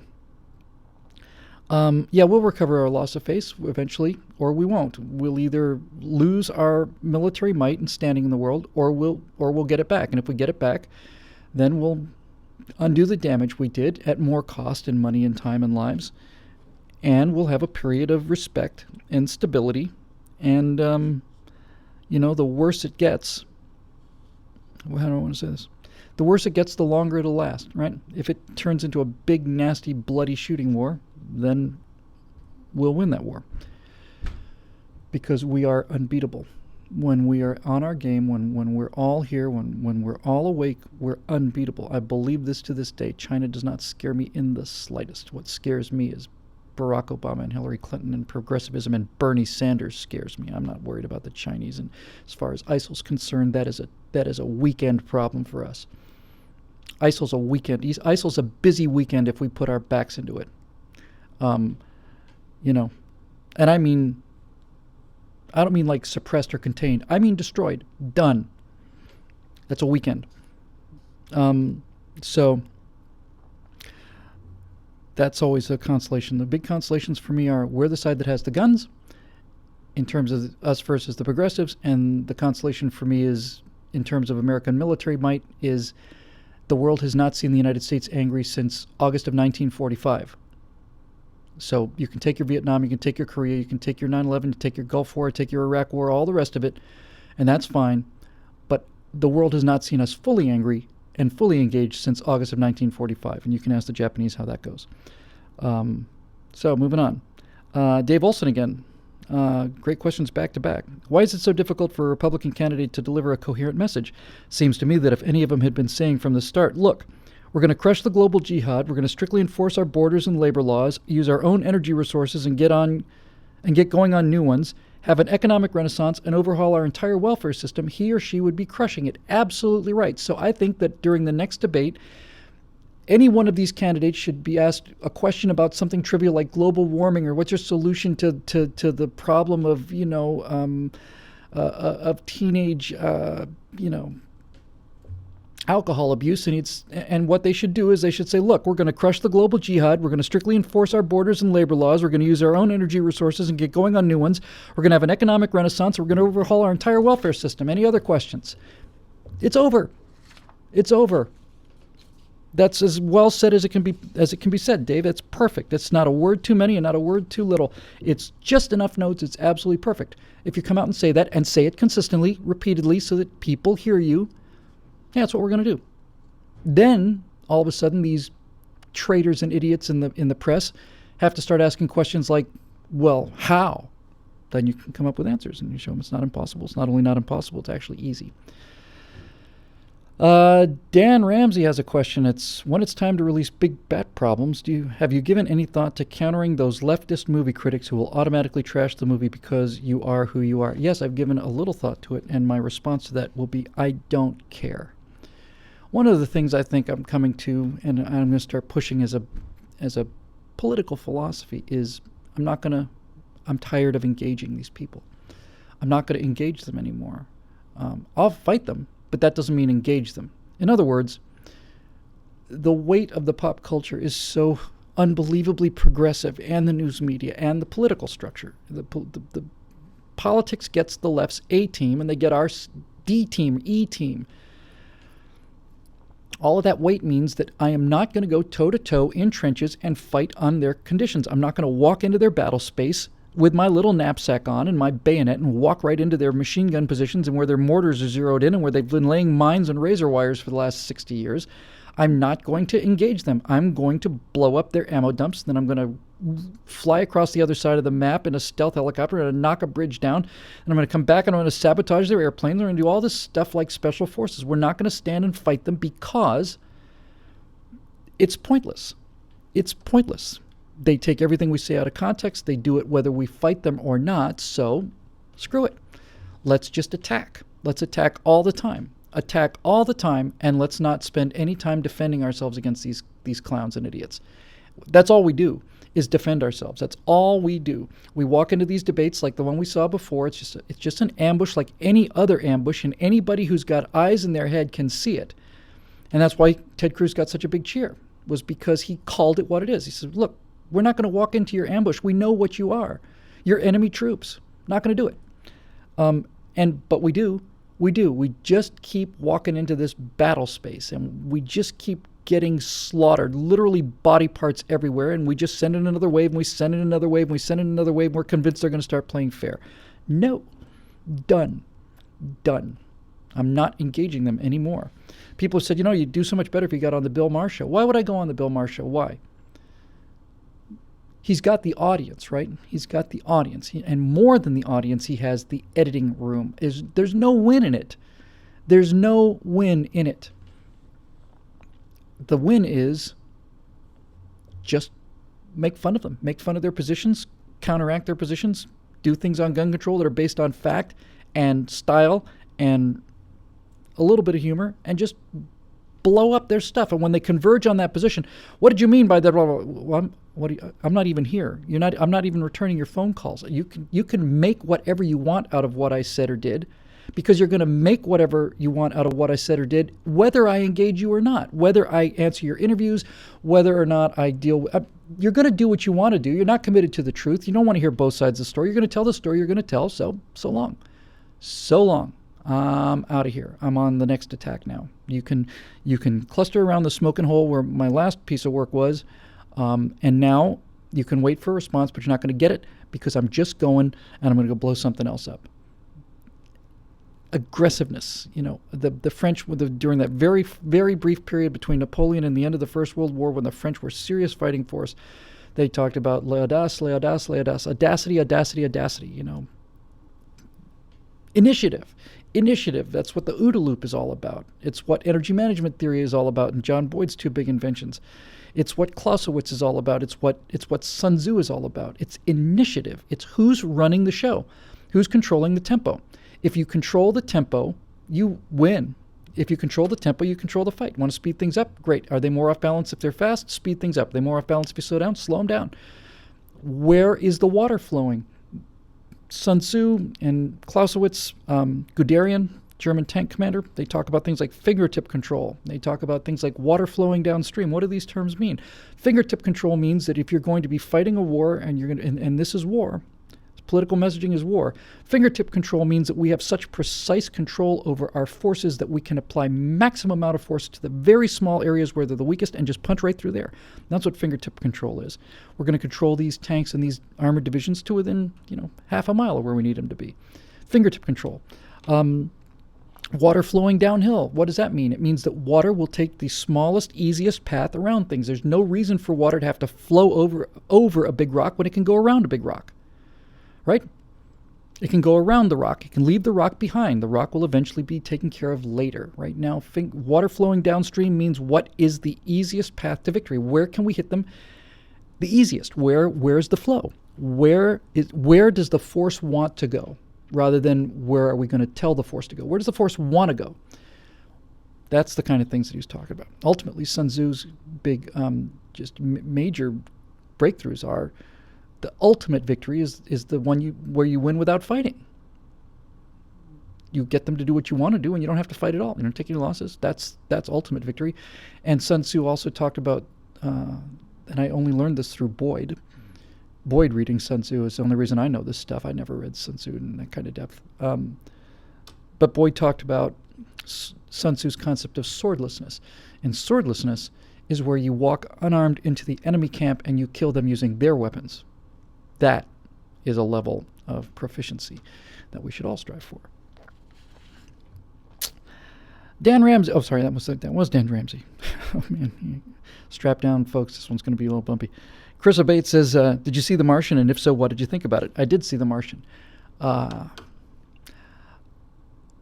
have to preface this by saying that it was my firm belief from the age of 5 to 17 that I was going to command a Mars mission or go to Mars. That was what I was going to do with my life, and that's what I was studying my entire life and working for. So the idea of a movie set on Mars, especially a realistic one, relatively realistic one that, was broadcast as a realistic view of what, Mars might look like and surviving on Mars might be like after, Red Planet and Mission to Mars and stuff. So I went in there knowing that Matt Damon was in it, but, expecting to have a good time and to be entertained. And I have to tell you, I have never come that close to walking out of a movie in my life. I've never walked out of a movie, but that's as close as I came. Mostly because by the time we were into the second hour or the last half hour of it, I was as bored as I've ever been in my life. The movie is so absurd on so many levels. There is some cool stuff in terms of, growing your own food. But, from the beginning, this can't be a spoiler alert at this point, right? The entire premise of the story, at least the first hour of the story, is they can't contact him. He has to travel like a quarter of a way across the planet, find the Sojourner rover, dig it up, from the sand, and then using the video pictures, put signs in the ground in order to communicate a one-way message back to Earth. That is absurd. He's on this gigantic base. Does nobody realize this? He's on a gigantic base. They've got a radio that's capable of talking directly to Earth, and what I didn't even remember that they offered it as an excuse was the tower blown down during the storm. Is that what happened? Or did they not have a radio on the base? Was there only a radio on the ship? Is that what you want me to believe? That every time this mission on Mars had to go talk to Earth, they had to get out of the airlock and get an airsuit and haul ass across the desert to where the rocket is, and they got to climb up this ladder and then sit in the control center and fire up a switch so they can talk to Earth? No, of course not. Of course they had a radio on the base. And so what we're asked to believe is that in order to talk to Earth, which is the entire first hour of this movie, this guy has to trek across a planet, find a rover the size of a microwave oven, basically, dig it out of the Earth, find a way to get the batteries going on this thing, and take all the supplies needed to do that, by the way, so that he could set up the camera so that he can put a couple of lawn signs in there. I don't know, just me. Wouldn't it be easier to fix the antenna? That seems to me like a guy who's got that kind of engineering MacGyver skill. It just seems to me like that would be the way to do it. If it were me, I'd just try to fix the antenna. Because even if you don't fix the antenna, we've got radio dishes at Arecibo and other places. I guess Arecibo is no longer the most sensitive thing we have, but the Very Large Array, this kind of thing. We're receiving signals from the Voyager 1 or 2, I forget which one, I think it's Voyager 2, maybe still alive. That's at the heliopause. That thing is light weeks away. It's what? Billions and billions and billions of miles away. And the energy that thing is transmitting on the Voyager is less than the energy of one Christmas tree light. And they've calculated, even when it was at Jupiter, that the amount of energy that it's getting back is the energy equivalent to a snowflake hitting a piece of paper. One snowflake hitting a piece of paper. That's how much energy we're able to pick up. They could pick up his suit radios without any trouble whatsoever, and he knows it and everybody else knows it. So the beginning premise, just that, was just absurd. I literally couldn't believe my eyes that they were giving me this kind of thing. Secondly, while the whole kind of, I'm going to have to science the S out of this thing, yeah, that sounds great. But you know what that is? When I heard that line in the trailer, I'm just going to have to science the S out of this thing. I don't know why I'm being so prudish about these words, but I have respect for my audience. Then I thought,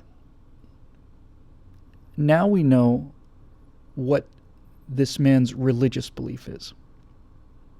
And this is the thing. See, when they make a statement like that in a movie like this, given the progressives behind this, what they're basically saying is, I'm going to science the daylights out of this thing because science is so superior to mere faith or religion. And anytime I hear that, and I used to believe this myself for most of my life, I used to believe that. And now I realize just how deluded I was. Not because God exists or doesn't exist. Put that aside. That's not an answerable question, at least not answerable by me. What is interesting is this elevation of science to a religious belief, the elevation of science to philosophy, the elevation of science to a philosophy. They say, you believe in religion, I believe in science. That's like saying, I believe in a hammer, I believe in a scalpel, I believe in this oscilloscope. What do you believe in? You believe that Jesus Christ was ascended Son of God? I believe in this oscilloscope. It's a tool.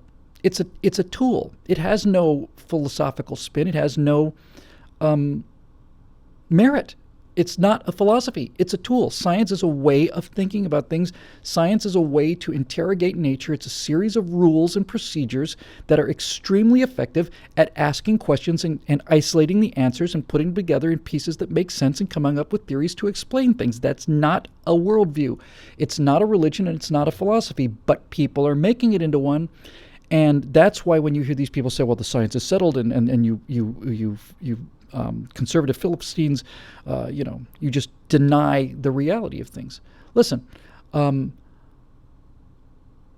there's compelling evidence that this thing is not happening, and then there's also compelling evidence that if it is happening, there's nothing unique about it. And then there's compelling evidence for a third or fourth level of things that are going on. But to say that the science is settled, when you hear, listen, if you hear a scientist say the science is settled, he doesn't understand science. The science was settled on Newtonian mechanics until it wasn't.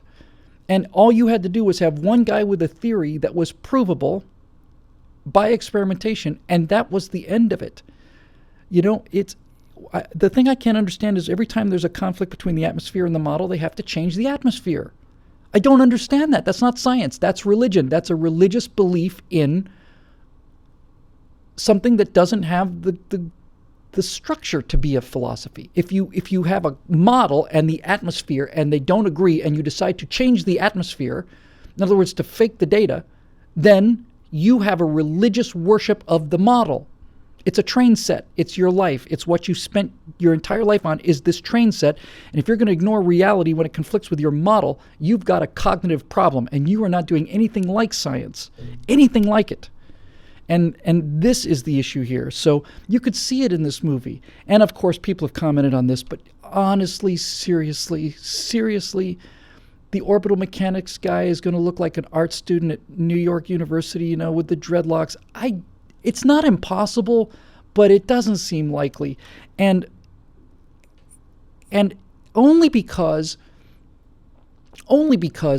see, liberals will hear that and they say, oh, you're saying a black guy can't be an expert in orbital mechanics? On the contrary, I'm not saying that at all. I'm saying that if a black guy, like my friend James Albury, who's a planetarium director, is going to be an expert in orbital mechanics, he's not going to dress that way. That's what I'm saying. He's going to dress like an engineer. He's going to dress badly. You know why? Because he doesn't have time to be cool. He's worried about math. So there's that. And then finally we've got to contact NASA. We got to NASA this, NASA that. NASA's going to get there. This is the 5th Mars mission. This is Ares 5. Ares 6 is coming up. Folks, NASA's not going to put men in space again. I'm quite convinced that I'm not going to live to see men go into space on a NASA-designed vehicle. I don't think that means we're not going to see Americans back in space. We're back in space all the time. We have to ride with the Russians. I think we are going to go back into space, into orbit, and we're going to do it on SpaceX vehicles and other vehicles. But the idea that NASA's going to design from the ground up a working launch system and a working capsule and a working lunar lander, no, we're not going to see it. It's not going to happen. Now, NASA may buy it, but I still don't think that's going to happen. I think it's done. I think it's over for NASA. I think it's over. NASA used to be comprised of engineers, scientists, and pilots. And for the last 30 years, NASA is composed of bureaucrats, administrators, and politicians. And those people can't do anything. There are engineers and pilots anyway are K, because unlike the scientists, if they're wrong in engineering or flying, there are fatal consequences involved. So you can't afford to be wrong as an engineer or a pilot in the way you can not only afford to be wrong, but you're actually expected to be wrong as a scientist. It's good to be wrong as a scientist. You come up with a theory, you test it, turns out you're wrong, you've learned something. So NASA. And finally, folks, when there was a scene now just think about this. The Americans have a man stranded on Mars, and it's making NASA look very, very bad. And so we go into the extreme executive boardroom of the Chinese space program, which consists of a good-looking man and a good-looking woman in business suits instead of a giant room full of bureaucrats and Communist Party officials. We'll just let that go. So the two Chinese people speaking on their own basically say, well, we've got a secret booster and a secret mission that no one knows about, so we don't have to reveal it. But I think what we ought to do is give up our nationalist Chinese mission and use our secret booster to save our arch rivals up on Mars. I laughed out loud. At the naivety of it, at the raw, sophomoric, useless, ridiculous sentimentality of that. The fact that they could believe that could happen is an indication of just how messed up these people are when it comes to looking at reality. And in the end of it, what's the music at the end? Is it Love Train? Come on, people of the world, join hands on the love train. We're all going to go into space together. No, we're not. We're not all going to go into space together. No, we're not. It's not going to happen that way. A small group of people are going to go into space if it happens. A small group of people are going to go to the moon if it happens, on their own dime, on their own business. Because they're the only people left to do any innovation. And by the way, this NASA that was NASA, the NASA that's tattooed on the inside of my skin still to this day, the NASA that I grew up worshiping and wanting to work for and with, that vector's on my heart. that NASA bought the hardware from companies like North American and Grumman. Mostly those two. They bought it from private engineers who were making rockets because we knew how. We don't know how to do that anymore. We don't know how to do it anymore. We used to have 30 aerospace companies competing with each other, and back in the 60s, 50s, and 60s, and even into the 70s, if the U.S. wanted a new fighter plane, they would say, here's what we want it to do. And there would be a Grumman version built on Grumman's dime, and there'd be a Boeing version, a McDonnell Douglas version, there'd be a Lockheed version, there'd be a North American version, there'd be a Northrop version, and they would all eat the cost of it because the best one would win, and they'd get the big pot of money. But we weren't doing this cost plus kind of thing with either. Is it going to be Lockheed Martin or is it going to be Boeing, Northrop, or no? It's too big, too fat, too slow, too stupid, and way, way, way, way, way too expensive. Way, way too expensive. Eisenhower, I apologize. Rocketdyne, yes, bless him. Rocketdyne, Martin. Hughes was doing the radar, all that stuff. So, yes, I thought The Martian was the stupidest movie I've seen. And by the way, to the degree that the stuff on the surface was reasonably interesting and cool in terms of some of his problem solving, like I said, the fundamental premise, we can't talk to him, that's nuts. The business about him staying alive had some moments, but then you get things like, well, how can we decelerate this ship enough to catch him? I know, we'll explode the front end of it off. We'll just blow a charge, and the escaping air coming out the front end will slow us down enough.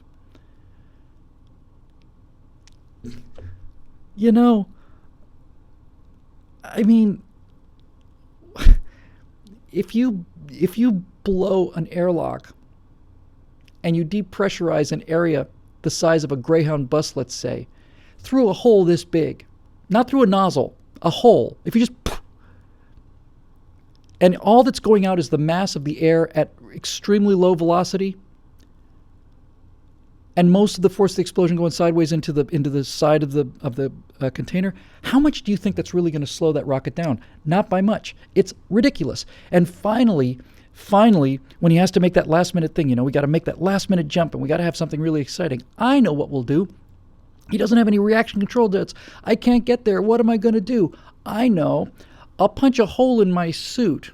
Okay? I'm going to punch a hole into my space suit. And the escaping air out of my suit, I'm going to use like Iron Man to fly several hundred yards over to the rescue module. I'm just going to use it to fly because God knows there's nothing in a spacesuit but enough thrust through the escaping air in the suit. Shh. Please. And the fact that NASA got behind this thing, like, this is the new NASA. This is the NASA that's going to Mars. Well, if this is the NASA that thinks it's going to Mars, it doesn't surprise me. It ain't gonna happen. Now, as MZK11 points out, Apollo 13, the real contractor risked his life to help, and those components were built by Grumman guys, and they were the guys that got in there and got him back. Apollo 13, I thought, was a tremendously accurate movie. That mid-course correction burn where they're having to steer it by hand, you see how easy it is for this thing to gimbal lock and get off axis. That was terrifying. And it was a lot of thrust for a long time, although, compared to this Mars cruiser, just a joke. Sorry, Chris, it was one of the worst films I ever seen. I really was just bored. I was bored. That last half hour is like, we're going to, okay, great. Maybe, then what happens? Maybe when he gets inside the airlock, maybe there can be like some kind of ice or something, and they crack his helmet open. We have another little momentary dramatic beat that doesn't make any sense, and maybe they'll get to reentry, and maybe the parachutes will fail, maybe another little, and then, it's like Gravity. Gravity had so many of these kind of, will she make the reentry? Yes. Will the chute open? Yes. When she lands in the water, is she going to drown? By the time that movie was at that point, I said, I wish she would drown. I really do. I'm rooting for the water on this one. I really am. I want the water to win. I'm tired of these last-minute escapes where I'm going to fly a toaster.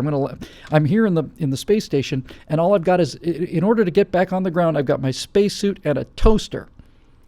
And I'm going to use the spring of the toaster to launch slices of bread, and that's going to slow me down enough so that I can do the reentry, and then as I get close to the ground, I'm going to throw the toaster down as hard as I can, and that reaction force upwards is going to brace my fall just enough so that I can go through some trees and land on some swampy grounds, and I'll be hurt, but I'll be okay. No.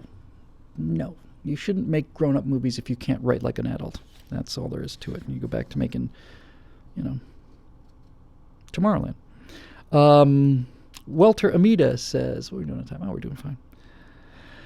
Revolutionary War united citizens because we decided to become our own country and repel a foreign government. Civil War divided citizens. World War I and II brought us back together again. If things get so bad that we have to fight a revolution against our own government that is made up of people who live and have families among us, how do we reconcile the people who leaned towards statism and those who fought to liberate the country from that philosophy? Any ideas on how to reconcile the American people after such an event, or do we need another world war? Well, it's kind of close to the cheery, happy stuff we were talking in the beginning. I have two things on that I want to kind of cover. The first thing that we forget is during the Revolutionary War, the majority of the citizens were on the side of the king. At least it started that way. They were scared, and they were loyal, and so the thing that I admire most about this country, I think the single thing I admire most, if I had to pick one thing, would be the difference between our revolution and the French Revolution. The French Revolution was nothing but oceans of blood, buckets of murder. That's all it was, just murder. It was just murder, envy, revenge, resentment, execution, murder, and when all of the targets have been murdered, like always with these collectivists, they start to murder their own. And they just murdered their own until there's nobody left to murder. Murder, murder, murder. That's the French Revolution. The American Revolution fought a war that went on for years and years and years here in America, and when it was over, we basically said, okay. Nobody was strung up. We didn't string up all the Tories, and they were huge numbers, probably the majority of the population.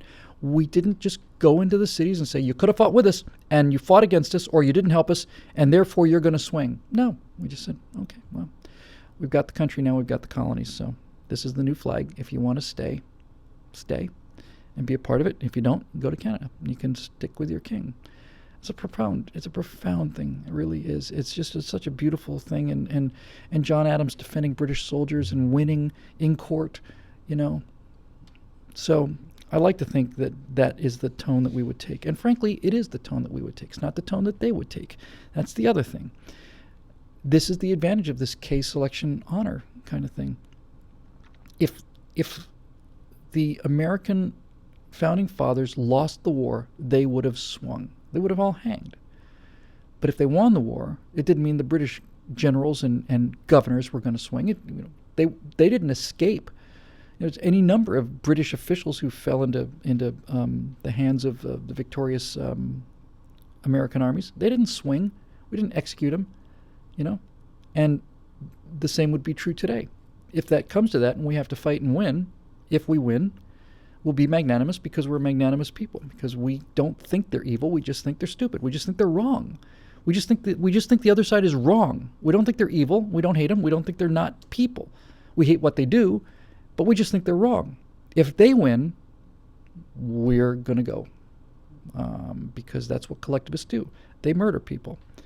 You just can't believe the limits there is no limit to the murder that these collectivists will do for their heaven on earth, because if things aren't working out, it has to be somebody's fault, right? Can't be the theory, because if it's the theory, that's their religion gone.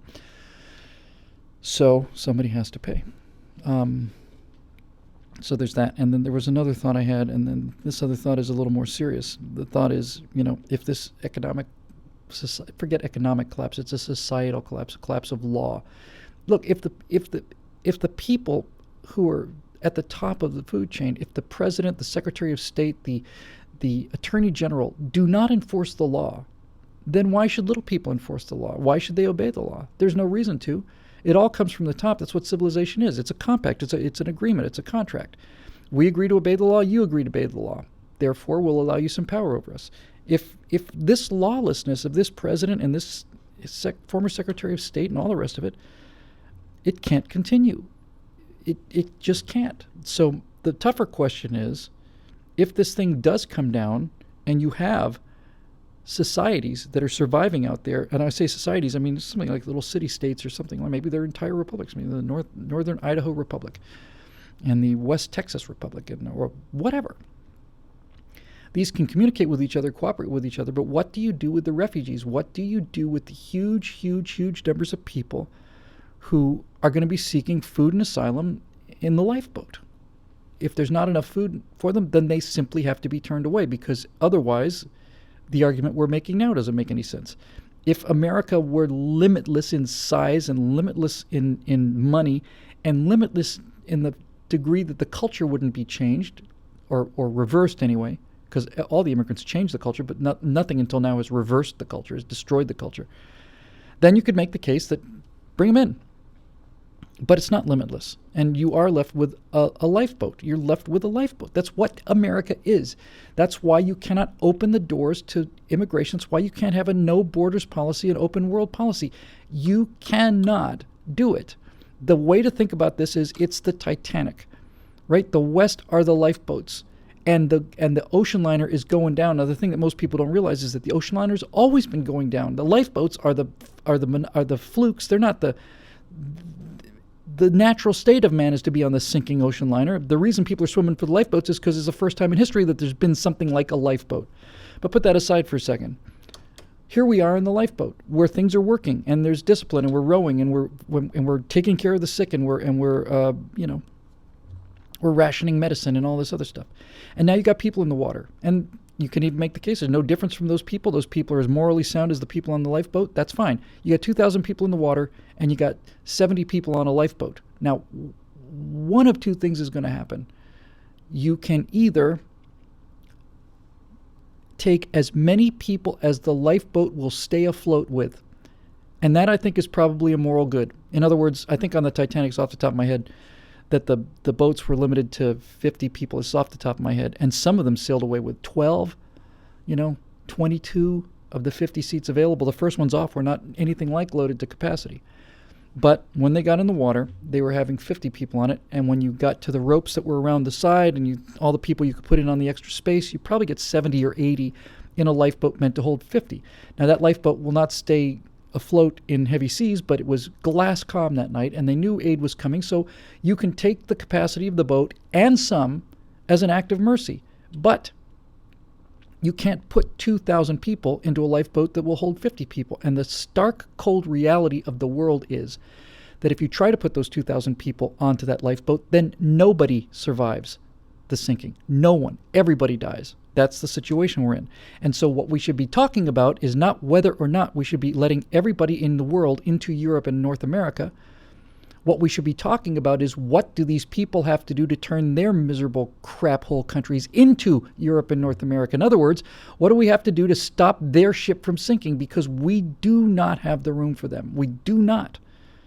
It's not just a question of living space. I live in California, for God's sakes. And in order for me, when I leave Los Angeles and I start heading east in a 737, climbing through 10,000 feet up to 30,000 feet, the first half an hour of the trip, and 15 minutes of that is heading out over the Pacific and turning around. So the first 15 minutes of the journey east is over Los Angeles and Palm Springs. And then for an hour and a half, there's nothing but desert.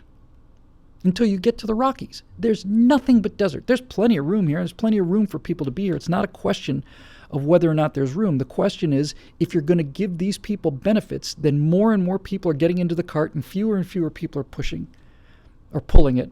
So there's that issue. And if these people are determined to come and not adapt and become part of the culture the way it was with the melting pot, but are determined to destroy the culture, then it's just plain suicide. It's like letting people with axes and knives and onto your boat, and as they're climbing onto the boat, they're saying, we're going to kill you, and we're determined to kill you. We're not going to row. We're going to murder you all, then throw you overboard. Let us in. Not going to do it. I don't have a death wish. By the way, I was watching, before I did the Skype test today, I was watching one of Stefan's videos, and I'd never seen him before. I didn't know who he was before this afternoon. And he was talking with a guy from Germany about this invasion. And I heard this German guy say something that genuinely took the breath away from me. This German guy was talking about these immigrants, and he was talking about the reaction of other Germans to the immigrants and how conflicted they were, because on one hand, they're scared, and they're right to be scared. On one hand, they see the destruction of their civilization, not 20 years off, but 20 weeks off. They see this rioting, this rampaging, this smashing of cars, this Allahu Akbar, this tying up streets that they can worship on the streets 5 times a day. They see all of it out their windows, and they're terrified and they want to stop it. But this is what this guy said that just really blew me away. Was he said, but the thing with us Germans is, on some level, we're more afraid of ourselves. You know, Germany's dealt with their past in a way that Japan really hasn't, even to this day. And Germany's post-war reaction to Nazism is one of the most morally sound and morally admirable things I've ever seen in human history. Especially since the people that were doing it really, in many cases, didn't bear any of the guilt. They literally were the children of the people that did this, and you're not responsible for your sins of your father. And what Germany did in terms of exposing what actually happened, there was a period of 10 years there right after the war where nobody said boo about this whole death camp thing. But once somebody broke through that wall, the reaction of the German people to their own background, to their own history, I think has been exemplary, in to the degree that they face it, they acknowledge it, they admit it, they own it, and they're determined to do something about it. But to hear this relatively young German say, certainly much younger than could have possibly been a National Socialist, he said, we start thinking about solutions like this and we start thinking that we're National Socialists. In other words, the gray area has gone out of German culture. The Germans right now, based on what this guy said, but it makes perfect sense to me, and it makes perfect sense all across the board. I think the bind, the Scylla and Charybdis that Germans are in right now, this rock and a hard place thing, is we either fight back, in which case we're Nazis again, which is intolerable, or we let them kill us. That's their world. And that's the world that the left is trying to foist on us too, by the way. That's what they're trying to say to Americans. It's a little tougher sell with Americans. But we either racist murderers, or we go willingly to our destruction. Those are the choices that we're presented with here, because we're not allowed to believe in ourselves. There's no vigor in our civilization anymore. Vigor is being bled out, and as the vigor falls quickly, the civilization, the sea comes down more slowly, but still following the belief in the civilization. The belief falls rapidly, and then the civilization falls as a result of lack of belief in it. So to hear a German say that, and to hear the pain in his voice, you could tell he was like choked up. He says, we're more afraid of ourselves than we are of these people. That just stirs all kinds of interesting and very deep thoughts. And the first one is the fact that you're able to ask that question immunizes you, in most cases, against what you're afraid of. If you are basically saying, I'm terrified about the brutality of the result, don't you understand that's the antithesis of what the National Socialists were? That's the antithesis of National Socialism, to be concerned about the brutality of your response. The National Socialists were about the brutality. Brutality and terror were their tools. It wasn't like an accident of this was the conscious decision of all of the Nazi leadership. It's the whole reason the SA existed in the first place, to put 3 or 4 million people eventually, just brown-shirted thugs, on the street to intimidate the opposition, to bully people up and rough up Jews and rough up opposition. And then eventually, when they had to be excommunicated and have that head cut off, then you reduce the number down to a much smaller group of much more ruthless, terrorizing Gestapo SS type guys. When you hear the Germans say that if we fight them back, we're concerned that we're going to turn into the Gestapo and the SS, that's an indication that they're not going to turn into the Gestapo and the SS. And they're in a terrible philosophical bind that they've put themselves into. I think it's a false dichotomy. I think the German people not only have an opportunity, but they have an obligation to fight for their German culture. And that means expelling these people that are there to destroy it. And I don't have any problem with expelling that. And if these people start opening fire on our citizens and our police force, then we need to open fire back. And if we kill a bunch of them, then I don't have any problem with that either. It's an armed invasion in that case. You just simply expel them. You let them in, escort them to the door. And you let them in because you thought they'd behave themselves. They didn't. They came to your dinner party and they just basically urinated on the floor in front of everybody. Then they can be escorted to the door and shown the ropes, and they're back out on the street where they came from. There's nothing unethical or immoral about that whatsoever. It was an act of charity and generosity that was repaid with barbarism, rape, violence, murder, and destruction of property. Okay, we made a mistake. Back you go. And we're obviously going to have to build a wall now to keep you out. Where's the ethical harm in that? And we do not have an obligation to take in the entire world. We fought for these privileges. We fought for them. We paid for them. We paid for them in terms of work. We worked our asses off to build the society. We still work our asses off. We're incredibly hardworking, energetic, inventive, creative people. We have been our entire history. And huge numbers of Americans have died to protect these things. And what we're doing is basically taking that hard work and that effort and that sacrifice and giving it to people who are unwilling to do it on their own. And since they're unwilling to pay for it on their own, they don't appreciate it. They think it's just a gift. They think it's just a corrupt gift for that matter. And since they don't have to pay for it, they don't value it. They need to go back to their countries and have their own revolutions and have their own uprisings and have their own losses and have their own heroes and turn those tyrannies into freedoms on their own. And if they're not willing to do it, then they don't deserve it. And we're not going to just give it to them. We can't give it to them. That's my entire point. By giving it to them, it loses all the value. The reason that we fight for our freedoms is because we've paid a very high price for them and they have value to us. We fight out there today to protect our freedoms because our fathers fought for our freedoms and our grandfathers fought and died for our freedoms and our great-great-grandfathers fought and died for our freedoms. And we would like someday to be able to enter the halls of our fathers in whose mighty company we will no longer be ashamed. And it's just that simple.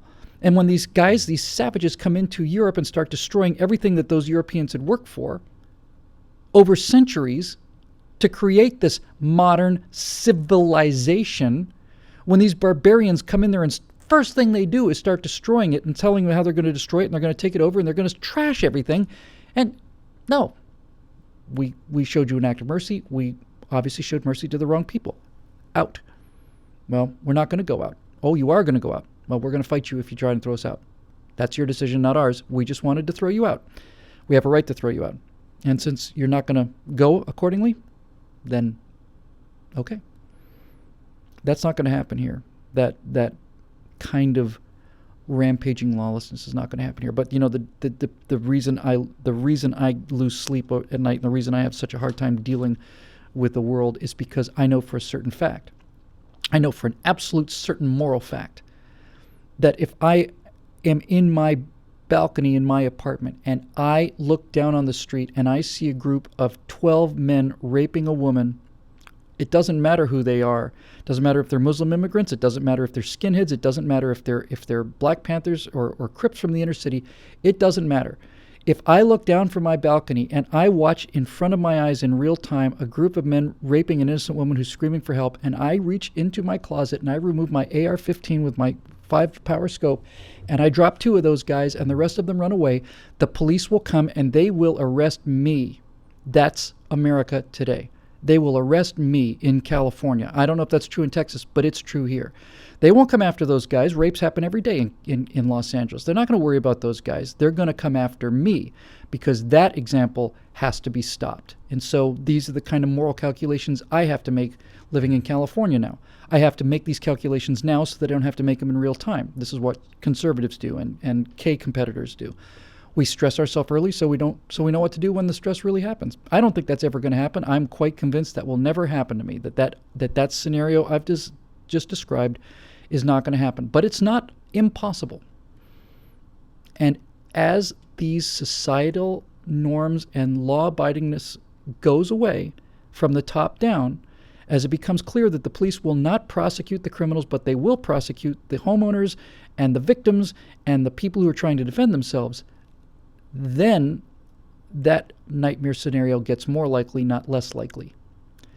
And so now we have to find out what they're going to do. And then, I mean, in America today, in California, I should say, not in America, in California today, if that happened to me tonight and I watched it happen, I've decided what I would do. I've decided what I would do. If I saw that happening, a group of 12 guys, 2 guys, 1 guy, whatever, I'd yell at him. I'll say I'm calling the cops. If he didn't stop, if they kept at it, I would put a couple rounds within 5 or 6 feet of them because I can fire with that kind of precision. And that almost certainly would scare them away. And that would get me to jail for the night, but that'd probably be the end of it. I'd probably be prosecuted for some kind of felony, but that would be the end of it. That woman would still be alive. But if they didn't stop, then I'd shoot them. And I would risk the court case because I would be the kind of witness that maybe or defendant that they may not want to be messing with. I would then risk the court case because my feeling is, better to be tried by 12 men than carried by 6. That doesn't got anything to do with me. I can just sit there and turn up the TV so I don't hear her screaming anymore, but that's not something I can live with. So yeah, I'd fire a couple rounds and they would disperse, and if they didn't, I'd put a couple rounds into them, and then the rest of them would disperse, and I'd keep firing until they did disperse. And that woman would be alive, and I would be alive. I may be in prison, but they'd have to convict me. And even though California is so upside down, and even though they'd make a major effort, I still think the fundamental decency and common sense of people, even in California, to say, yeah, I made a decision to shoot the rapist to save the person who was being raped. You going to throw me to jail for that? Let me know. But that's what it is out here, and if you think I'm exaggerating it, I'm not. You open fire to defend a person's life, or certainly their property, and they will not come after the criminals. They'll come after you. And the world can, it's a statement I'm using a lot now, and I really like it, and I'm going to use it a lot. It's like, if you turn the world upside down long enough and shake it, parts are going to start to come loose. And that's what's happening. The world is upside down. The Justice Department prosecutes the innocent, and they let the guilty go because they want political power. We all know how this works. Same thing in Europe. If a person goes to jail after his house has been broken into 7 times because he stabs a guy in the leg because he didn't want to be assaulted and stolen from 8 times, and that man goes to jail and the thief gets a settlement and benefits from the government, then the world is upside down, and it can't stay upside down long enough without big pieces coming loose, and that's what we're seeing right now. 2 to go. I'm so glad I got this question. Jean Micourt says, or maybe Jean Micourt, or Jean Micourt, up to you. Is the CIA just the American KGB, just more covert in its evils? I'm so glad I got asked that question. Jean, I know, I don't mean to put this on you because I used to ask questions like this myself. It's an assumption that the CIA is a spy agency, the KGB is a spy agency. What's the difference? It is exceedingly morally repulsive comparison. It can't be made. And the only reason you could ask the question, I don't mean to signal you out, because it's just, this the entire point is that no one talks about this. The KGB, and before that the NKVD, before that the OGPU, before that the Cheka, and there was probably 1 or 2 in there between them, but the Soviet secret police, which the KGB does some spying, but basically they are the internal secret police, are the greatest mass murderers in the world. They were formed under Lenin, not under Stalin. They were formed under Lenin with Dzerzhinsky. Lenin had the first trial of these engineers. 14 people were executed. They were all innocent. Lenin knew it, and then Lenin unleashed this on his own people. They are murder squads, and they've never been anything other than murder squads, and the people they murder are their own people. That's all they do. The Soviet secret police, which, and it's not even the KGB anymore, it's the federal something or other. They are murderers. And I don't mean occasional murderers. I mean they are 900,000 people in the basement of their headquarters over the course of the years. 900,000 people executed 6 at a time by pistol shots in the back of the head in the Lubyanka building. The NKVD, which became the OGPU, became the NKPD, the Cheka, all of them, they were dispersed from the cities into the countryside. They took all of the grain that the peasants had, that the kulaks had, then they took all of their seed corn, and they left them there to starve. And when they put up a fight, they put them into barns and churches and locked the doors, and they set them on fire. They murdered people by the millions by shooting them in the back of the head, and the ones that they didn't shoot, they deported to these work labor camps called the gulags, where 15%, 13% of the population would die every year. FSB, thanks, Foghorn. They just disappear. Millions and millions of people just disappear. And they shot their own relatives, they shot their own brothers, they shot their own sisters, they shot their own fathers, they shot their own predecessors, they were shot by their own successors. There's so much blood in Russian soil of Russian people who've been executed by other Russian people that it is simply not, it is a morally repulsive comparison. And furthermore, having done a little bit of work, promotional work for the CIA, I don't mean for a second to suggest that I'm doing anything interesting or cool, just a little bit of image work with them. The founding of the CIA was accomplished by men who in the predecessor of the CIA was the OSS, the Organization for State Security. And these OSS guys, unlike these Kremlin murderers, were there, and they saw the death camps at the end of Nazi Germany. And when the CIA was founded, the question that they asked themselves was, what do we do to make sure that we do not become the Gestapo? How do we make sure that we don't become the Gestapo? What do we do? And so there's oversight committees, there's congressional oversight committees, the president oversees these committees. There are civilian controls over the actions of the CIA that they're prophylactic. They stop this kind of mass murder.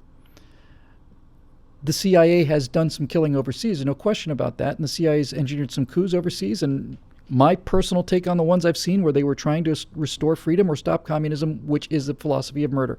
But put all that aside, there's not to my knowledge has the CIA ever made an assassination of an American citizen on American soil or American citizen period that I'm aware of. Not one. And there were thousands every single week. Stalin signed 3,000 death certificates in one day. One list of 3,000 names on it. He signed 46 lists personally that had hundreds of people on them.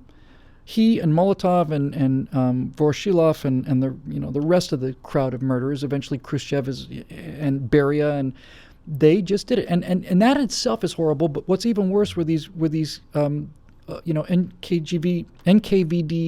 troikas. You've got to understand, this country occupies, what is it? Is it 9 time zones, 12, something like that? The Soviet Union is it's half the planet. There's these remote villages in the middle of nowhere, and the KGB would come out from Moscow, and they would set up a troika, which would consist of some drunken lieutenant, some other drunken lieutenant, and a drunken political officer. And they would be given, this is why the Soviet system is so horrific, and it makes the Nazis look like pikers. The Nazis murdered Jews in cold blood, but they perceived the Jews to be the enemy. And well, there's no excusing that. Needless to say, it's about the worst thing that ever happened. It is genocide and extermination. It makes some kind of species of sense if you're one of these people that are this criminal, this insane, and this murderous. But the KGB under Stalin and even starting under Lenin, this is so important to understand this. Stalin would say, go to this town, whatever the town is, go to Rostov-on-Don, let's say, and execute 6,000 people. And he wouldn't say which 6,000 people. He didn't say, this guy's an enemy, this guy said something bad, this person I don't like, this person was mean to me, this person wrote it. No, he didn't. That wasn't how it worked. They said, you must kill 6,000 people in this city.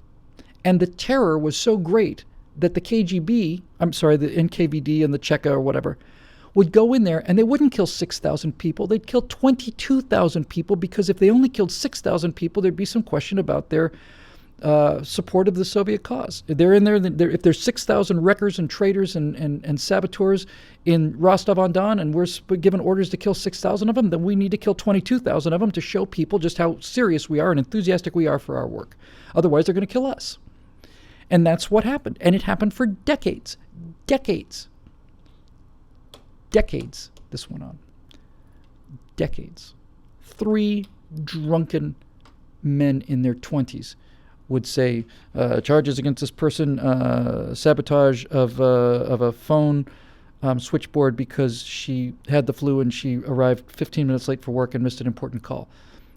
Verdict, death by firing squad, death by firing squad, death by firing squad. Done. Take her out. Shoot her. Next case. Let's go. We got 22,000 people we have to kill in the next week. So see, that's the thing. They had a death quota. And what Stalin was trying to do was he was trying to terrorize the population so much. And he basically said, I'm going to take the top 2% or 5% or the top 10% off the top.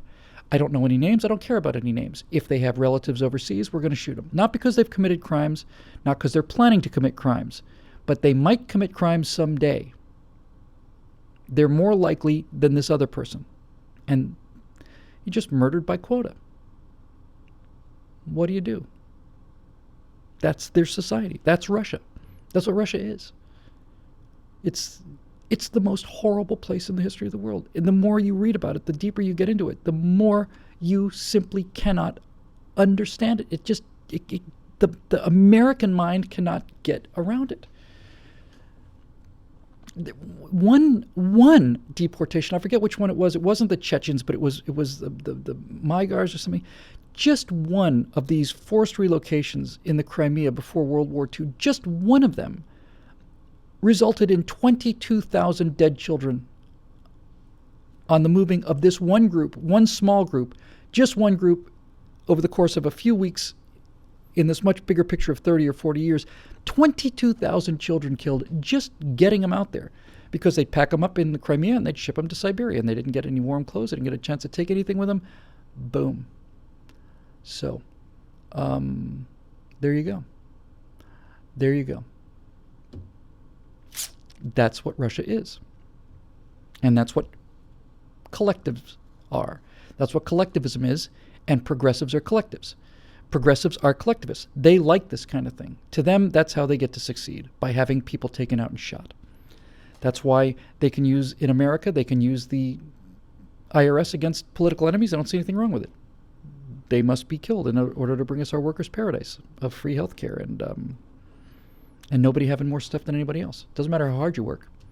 Doesn't matter how much time you put into it. No one can have anything more than anybody else. And the people who are in favor of this theory are the people who want to take stuff from other people and give it to them. When they have to take their stuff and give it to other people, suddenly they're not that enthusiastic about the whole socialism thing. Anyway, that's that. So, last question. Jason Rasmussen says, Bill has a week for vacation. Where does he go and who does he take?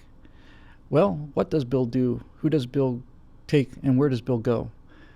Bill enjoys speaking about himself in the third person, gives him a sense of stature and achievement. Bill finds that talking about Bill in the third person is a strangely satisfying thing for Bill to be doing, and that certainly if Bill's going to be answering a question like that, Bill wants to give it the kind of thought that's necessary, and certainly the kind of thought that he's well known for. I think it's not unfair to say that if Bill's going to be answering a question like this, then Bill's going to have to put the full weight of Bill's intellectual standards onto a question like this and answer it with the kind of impact that people expect from Bill. Jason, I'll tell you what, there's an actual serious answer to this. I am trying to do it. I wanted to do it in September, then I wanted to do it in October. Now I'm trying to do it in November, but probably it won't happen until December. When I've told the story on the episode 100, I had more fun at Knight Airport in Tampa than I've ever had. I had more fun flying with those Air Force pilots than I ever had. And I told him, then I told Foghorn that, who's a Viper Check here on Stratosphere Lounge, that I'm coming back, and I'm coming back in the Long Easy, and I have yet to fly that plane cross country. I've had it since July. It was down for a month because of the series of spark plug issues. I'll have to tell you about that real quick because it was actually kind of funny. And I was sick, obviously, and that took 2-3 weeks out. I just didn't go and work on it for 2-3 weeks. But to answer your question, what I would do with a week for vacation is I would fly my Long Easy from here to Texas. I'd hang out with James Redman in Dallas on the first night, and then I'd go to Tampa on the second day, hang out there for 3 days, and come back.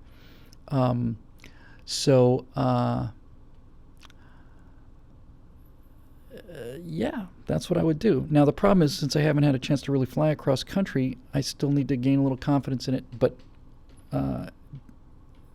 that's not a terribly tough thing to do. Yeah, basically I go down as exactly as Ohio Castle's Coastie says, I go down to Tampa and see my Air Force buddies, CENTCOM buddies. So here's the thing. The airplane's engine seems to be in really good shape. I think I can get it in slightly better shape, but it's in really good shape. It's really been checked and getting to the point where it's really quite solidly flyable. The airplane does have one serious problem. It's not a huge problem, but it's a problem. And it's the canopy. It's a poor canopy. It's got a crack directly in front. Now the crack has been stop drilled, so the crack's not going to get any bigger. and it doesn't bother me when I'm flying around, but the airplane has to land very level. You can't flare a canard. That's ink on my fingers, by the way. You can't really flare a canard the way you'd flare a traditional airplane. You got to land it pretty flat. And since the canopy is so low that with my headsets on, my headsets are touching the top of the canopy. I'm a little bit taller than the builder, but the Long-EZs always have had a very low canopy because it's a low drag canopy, and all Bert cares about is drag because Bert's Bert and Bert's a genius.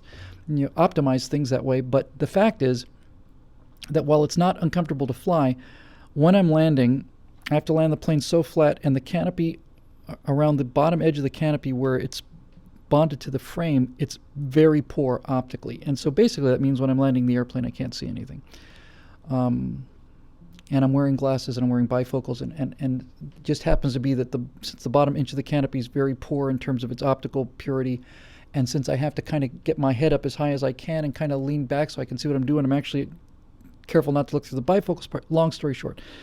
Long story is I would like to recanopy that airplane. I'd like to give it a super canopy. I think, do I still have it? I do. Hey, look at that from last week. I'd like it to look like this. Now, the original canopy is much smaller than that, but that's just Photoshop work. That's actually an F-18 canopy scaled onto a Long-EZ, and the heads are there for the right size. But the actual canopy that comes on the plane probably comes about that guy's eyebrows. It's much, much lower.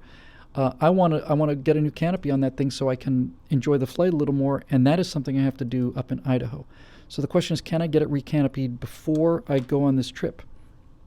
Probably not, but possibly.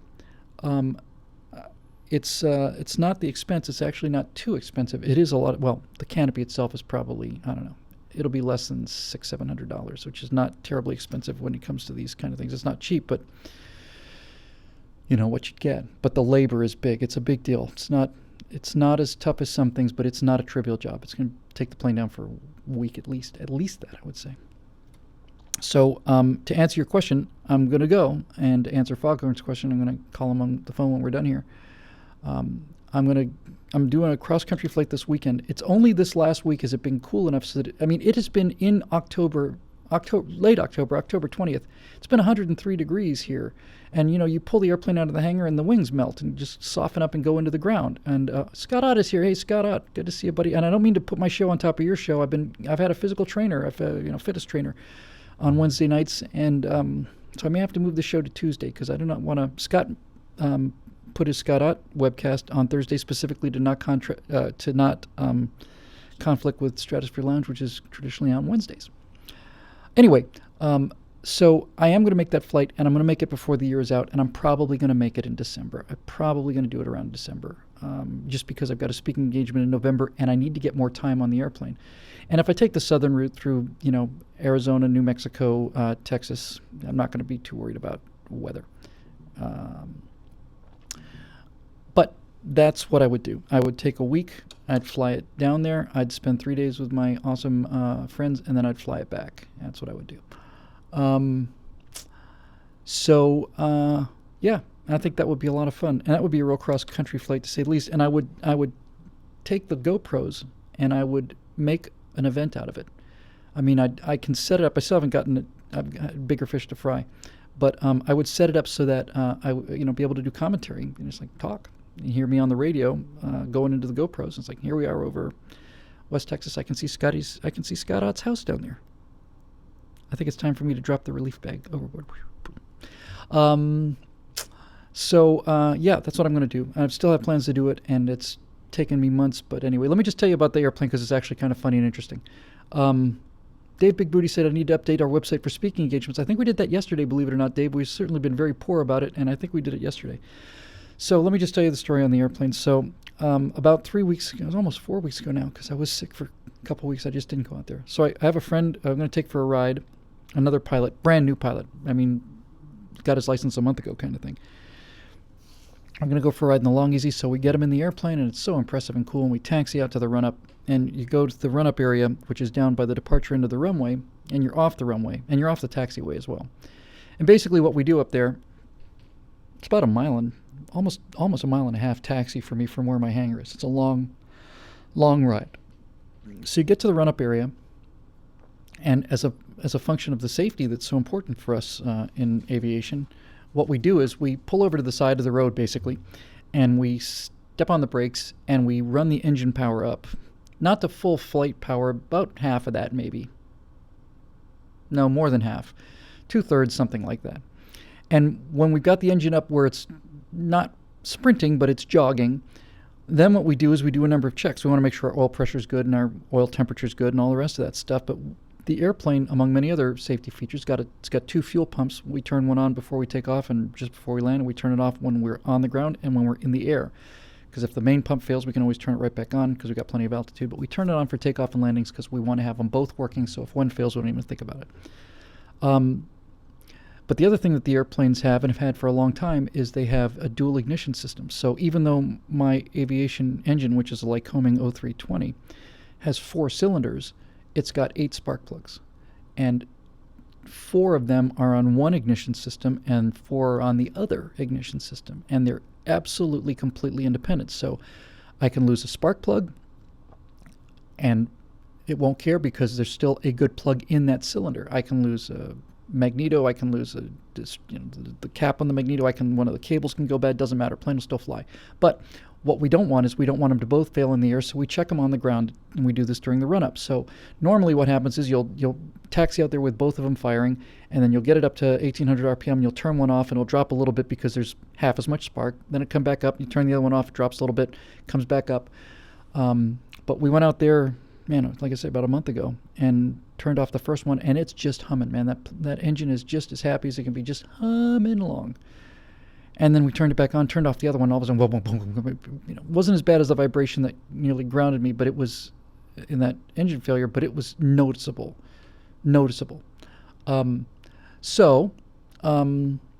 We taxi back because we never take off with a known issue. Doesn't matter how much I need to be there, or friends or anything like that. If there's a problem with the plane, we go back. So we taxied back, and I was heartbroken because I've had a lot of issues with keeping the plane flying, and I'm in the bottom of the bucket now. That's the problem. See, with experimental aviation, you do a lot of your own maintenance, and I'm coming out of the bucket. And what I mean by the bucket is, I've got the experimental airplane, but I don't have the knowledge or the skill set to do the simple maintenance that I'm allowed to do. I just don't know how to do it just yet. So I put the plane back, and I'm a little, sad about that. But here's the symptoms.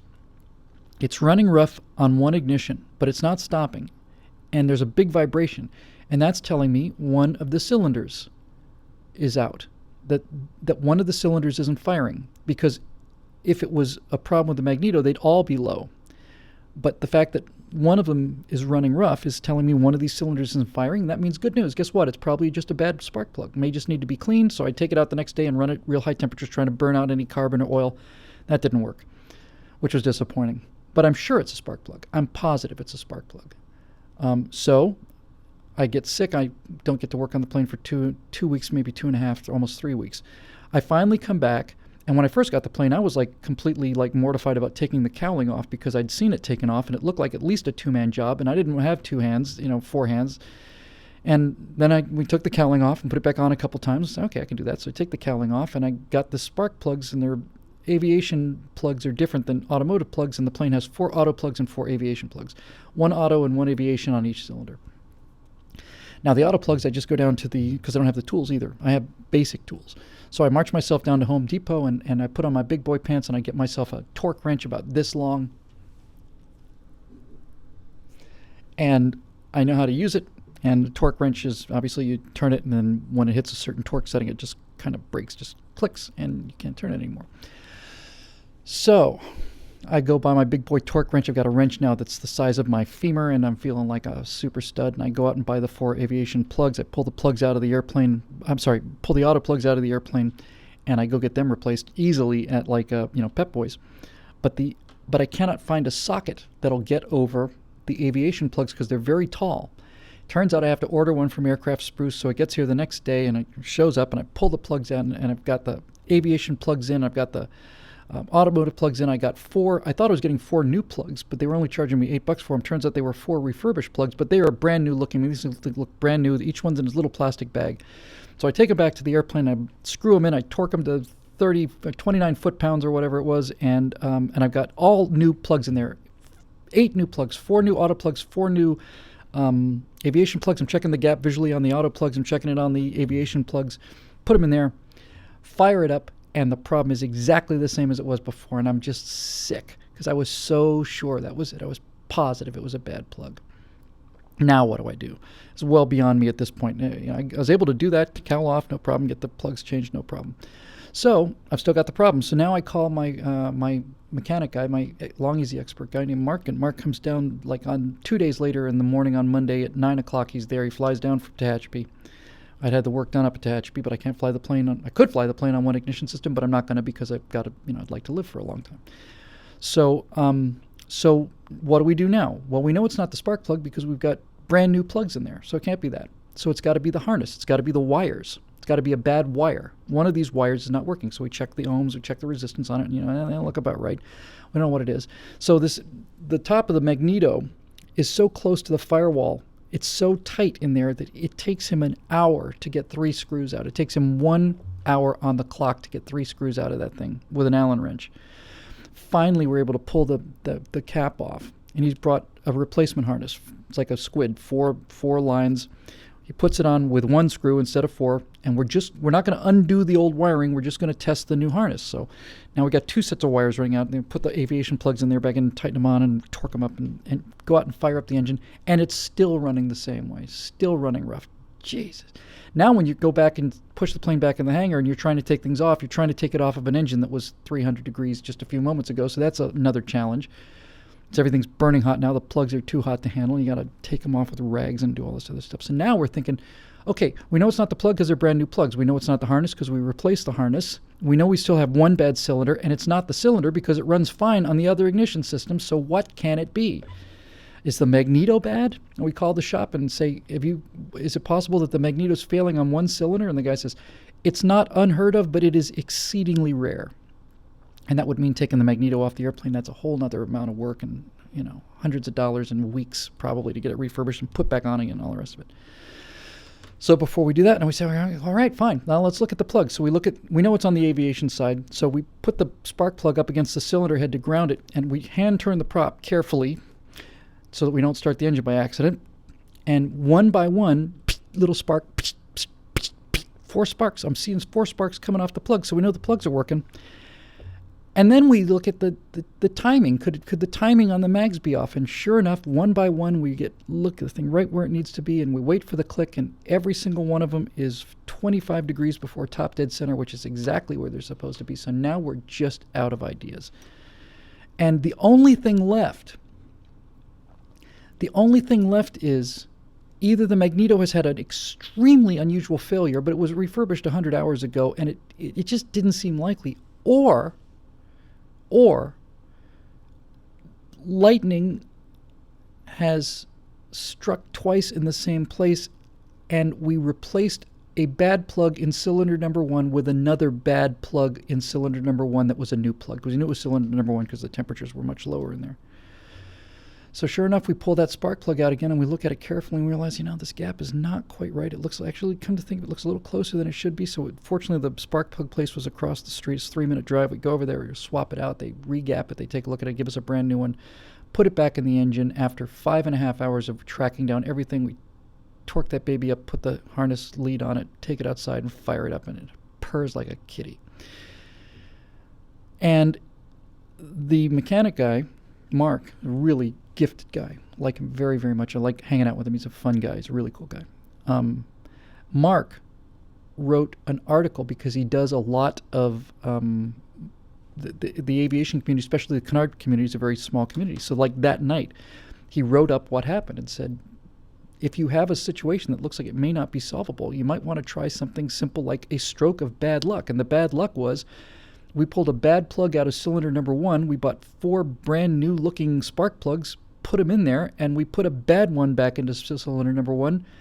So triple check it, before you tear your engine down. And that's what happened. So that was Monday.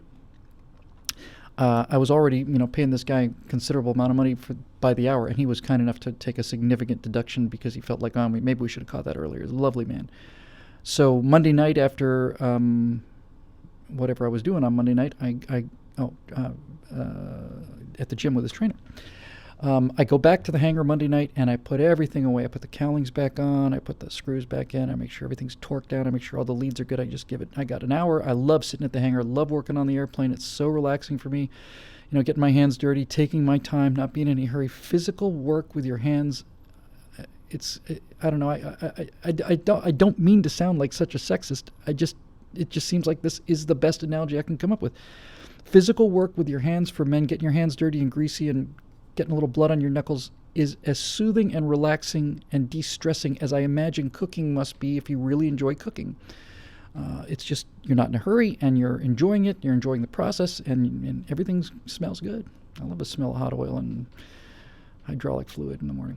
So anyway, I button the plane down and then I go flying on Tuesday, but I'm busy all day Tuesday. I get there at sunset. It was overcast. I got 3 patterns in, nice patterns, great landings. I was trying to flare the airplane. My first landings in the plane were great and they got progressively worse because I was falling into old habits of landing the Sky Arrow. Well, I got those old habits out of the way. Made 3 nighttime landings with the kind of nasty canopy, and then I think the next day, yesterday, I went up and it's just windy as hell, and I just was going to go fly over the beach down at Point Doom, and I was coming over the hills, and I just looked down there, and it was really rough. The sea was rough. It wasn't swells. It was just beach break. I turned around, came home. I got in 3/4 of an hour or something. So this weekend, I'm going to go up to San Luis Obispo, which just north of Oceano. I used to make the trip in the Sky Arrow all the time, so I'll get out there twice as fast. That'll be my first cross-country in the airplane. That'll build up my confidence. A really great long easy guys coming down from Iowa. We'll take a look at it, figure out what it'll take to do the canopy, and if we can find a way, we may just fly it up there to Idaho, not Iowa. Fly it up to Idaho, re-canopy it, and then I'll make the Florida trip. And if I can't do that, I'll make the Florida trip with the old canopy. That's the story of the canopy, the airplane, the spark plugs, and all the rest. But I'll close by saying this. It is an incredible confidence booster, and this is how we learn things, right? And this is how we achieve things. We take a little risk. We get out of our comfort zone. Oh, I got the cowlings off. You are a big man, young man. You've taken the cowlings off your airplane, put them back on again, and the plane didn't fall apart in the air. Congratulations, good for you. Next time, I'm not worried about the cowlings. Next time, I'm worried about getting the spark plugs right. And I got the spark plugs right because I took a lot of time, and I needed some tools, and I got those tools. Next time I have to take the spark plugs off, that'll be easy too. I'll do something else that's just a little bit uncomfortable. But you'll be pleased to know that the serious stuff, anything that's even remotely serious, is going to a professional because I'm not a mechanic, and I don't pretend to be a mechanic. And I know what I can handle and what I can't handle. So, like I said, I want the newspaper to say William Whittle passed away peacefully in his sleep last night at the age of 190. He was the world's oldest general aviation pilot. That's what I wanted to say. And I know that's what you wanted to say, too. So, that ought to do it. Yeah, hey, man, we're pushing 2 hours, 2.5, 2 hours, 27 minutes of record time. That's not bad for episode 105 of the Stratosphere Lounge. Sorry about the gruesome and depressing beginning, but we live in gruesome and depressing times. And sometimes just coming out and say it really helps, It's nice to know you're not alone out there watching the destruction of everything we hold dear, but it ain't over till it's over, and there's something to be said for. This is the hopeful note for the night. As things get worse, more and more people wake up, and there are signs, very convincing signs, that not just America, but the entire West is starting to realize that this whole thing is an illusion. And if we do have a theory that we've never had, if we have an RK theory and this other theory is biohistory theory, we'll be the first society in history to face this crisis of civilizational collapse with science in hand, with a plan. And frankly, if RK and biohistory were taught in schools, we very possibly could solve the problem because we'd be aware of the problem. We would tolerate zero messing around in certain areas that we knew were going to be catastrophic for us. But ultimately, it's the prosperity and the wealth. And I like prosperity and wealth. It's just too much of it gives a lot of people the impression that there's endless prosperity and wealth, and that's not true. And finally, the thing that he talked about the Victorians quite a lot. And he said, this is Penman, I think his name was, the doctor who wrote the biohistory book that's on its way from Amazon right now.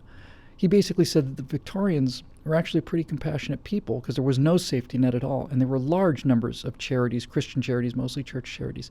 But this is the thing I thought was really interesting. He said that the Victorians had a profoundly discriminating sense of the what's the word? I got to get this word right. The deserving poor. They knew the difference between the deserving poor and the undeserving poor, and the deserving poor might be a poor widow, a woman who's single and has 7 kids to feed, and she just can't cope. Well, she's the benefit. She becomes the beneficiary of charity given to her because she's the deserving poor. She didn't do anything. She didn't make any choices. That's what the Victorians were very clear on, and this is where we lose our way. This hypothetical woman whose husband was killed in a mine accident, let's say, it's not her fault that he was killed in a mine accident. She married him at an early age. She's been a good church-going person, and she's, she's raised these kids and done her very best, and she can't help these misfortunes that befell her. So she would become a beneficiary of this charity, and there was no opprobrium on this at all. There was no looking down on her. There was no shaming. Nothing. She was a member of the deserving poor. People with shriveled limbs or something who couldn't function in an industrial society, they were the deserving poor. But they had zero tolerance for fraud. Zero. They would put people in jail. If somebody was pretending to be a beggar and could work, they would go to jail. And if you had 3 kids and you couldn't support them, but you had 3 kids because you didn't get married, and you had 2 or 3 different husbands, or you were just having fun, or you were drinking too much, or you were out in an opium den, too bad for you, lady. That's your choice. Those are the decisions you made. You're not you're the undeserving poor. What this guy said in this interview with Stephan was that it would have been inconceivable to Victorians to give charity to people who didn't deserve it. And it is inconceivable to us to not do it. It's inconceivable for modern Americans to say, no, we're not going to help that person because their decisions got them into that trouble. That's how far we've fallen from reality. And the point he's making is, look, a healthy society, growing society, a stable society helps the poor and the weak and the sick and the people that can't work. That's what we do. That's what makes us human. It's empathy, and it's compassion, and it's charity. All of these are cardinal virtues, not cardinal cardinal virtues in mortal sense. But faking it and taking charity that you don't need, that you don't deserve, taking the sweat of somebody else's brow by subterfuge and deception, is a cardinal sin. And most of the people who are getting handouts today don't deserve them in the way that the Victorians understood the term. And I think that's a profound insight. And so back to, Dinesh D'Souza's card analogy. If there's 100 Americans, if the entire population is 100 people, and 1 in 10 are disabled for whatever reason, they're too old, they're sick, they've got physical deformities, maybe they've got genuine mental problems, then easily 90 people can pull 10 people. Not only can we should, and we do, and we're happy to. And it's the right thing to do. But as people start gold bricking, and as people deciding I'd rather ride than pull, then you have 20 people in the cart and 80 pulling. And when you have 50 people in the cart and 50 pulling, which is where we are now because 50% of the population doesn't pay any income tax at all, then the people doing the pulling, seeing all the people in the back that don't deserve to be there, start saying, well, now I'm a chump if I pull. Now I'm a chump. It's the stupid play to do the right thing. Then you get 60 people in the back, 40 up front, and finally you get, I don't know what the number is, but it's just off the top of my head. The 40 people left won't go in the cart because they have a moral code, and even though they know everybody else is cheating, they won't cheat. They won't do it. They'll soldier on, and we're actually at this point now, I think, where most of us are like, well, we're going to have to pay our taxes to this giant aneurysm that loses $50 billion completely without trace. We don't know where it went. We're going to keep working for this, not for it, because it doesn't deserve it anymore, not for the government. The government's broken the contract with the people. We're going to do it for ourselves. We're going to do it because we value hard work, and we're not going to cheat. I'd rather die than cheat. Comes a point, though, when there's 20 of us pulling 80 and the 20 of us or 30 of us pulling 70 or whatever the number is, somewhere in that ballpark, where the 20 of us pulling 80 freeloaders look at each other and say, you know what?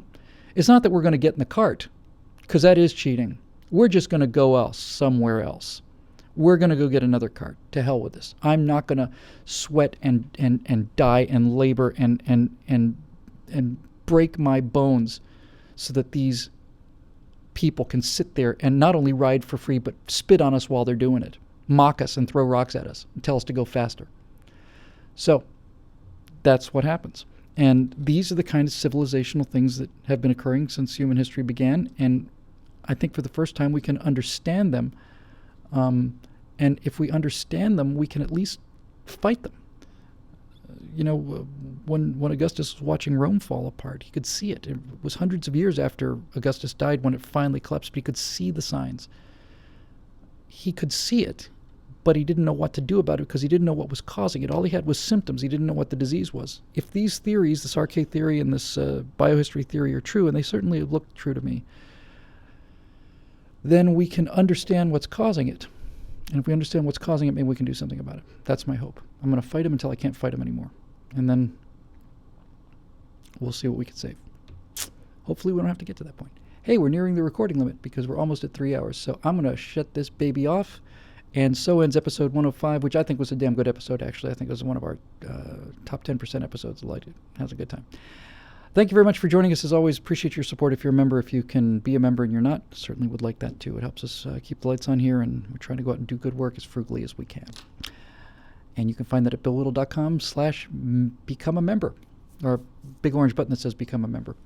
Anyway, good seeing all of you, and especially to my personal friends out there, Scott and Foghorn and the rest of you, Cheryl and everybody else. Until next time, which I hope will be next week, hopefully next Tuesday maybe. We may have to change the date. We'll get it sorted out. In any event, thanks as always for joining us. Thanks for your support. You be careful out there. Don't despair. The good guys are in this together, and you're not alone. That's the main thing. We'll see you next time.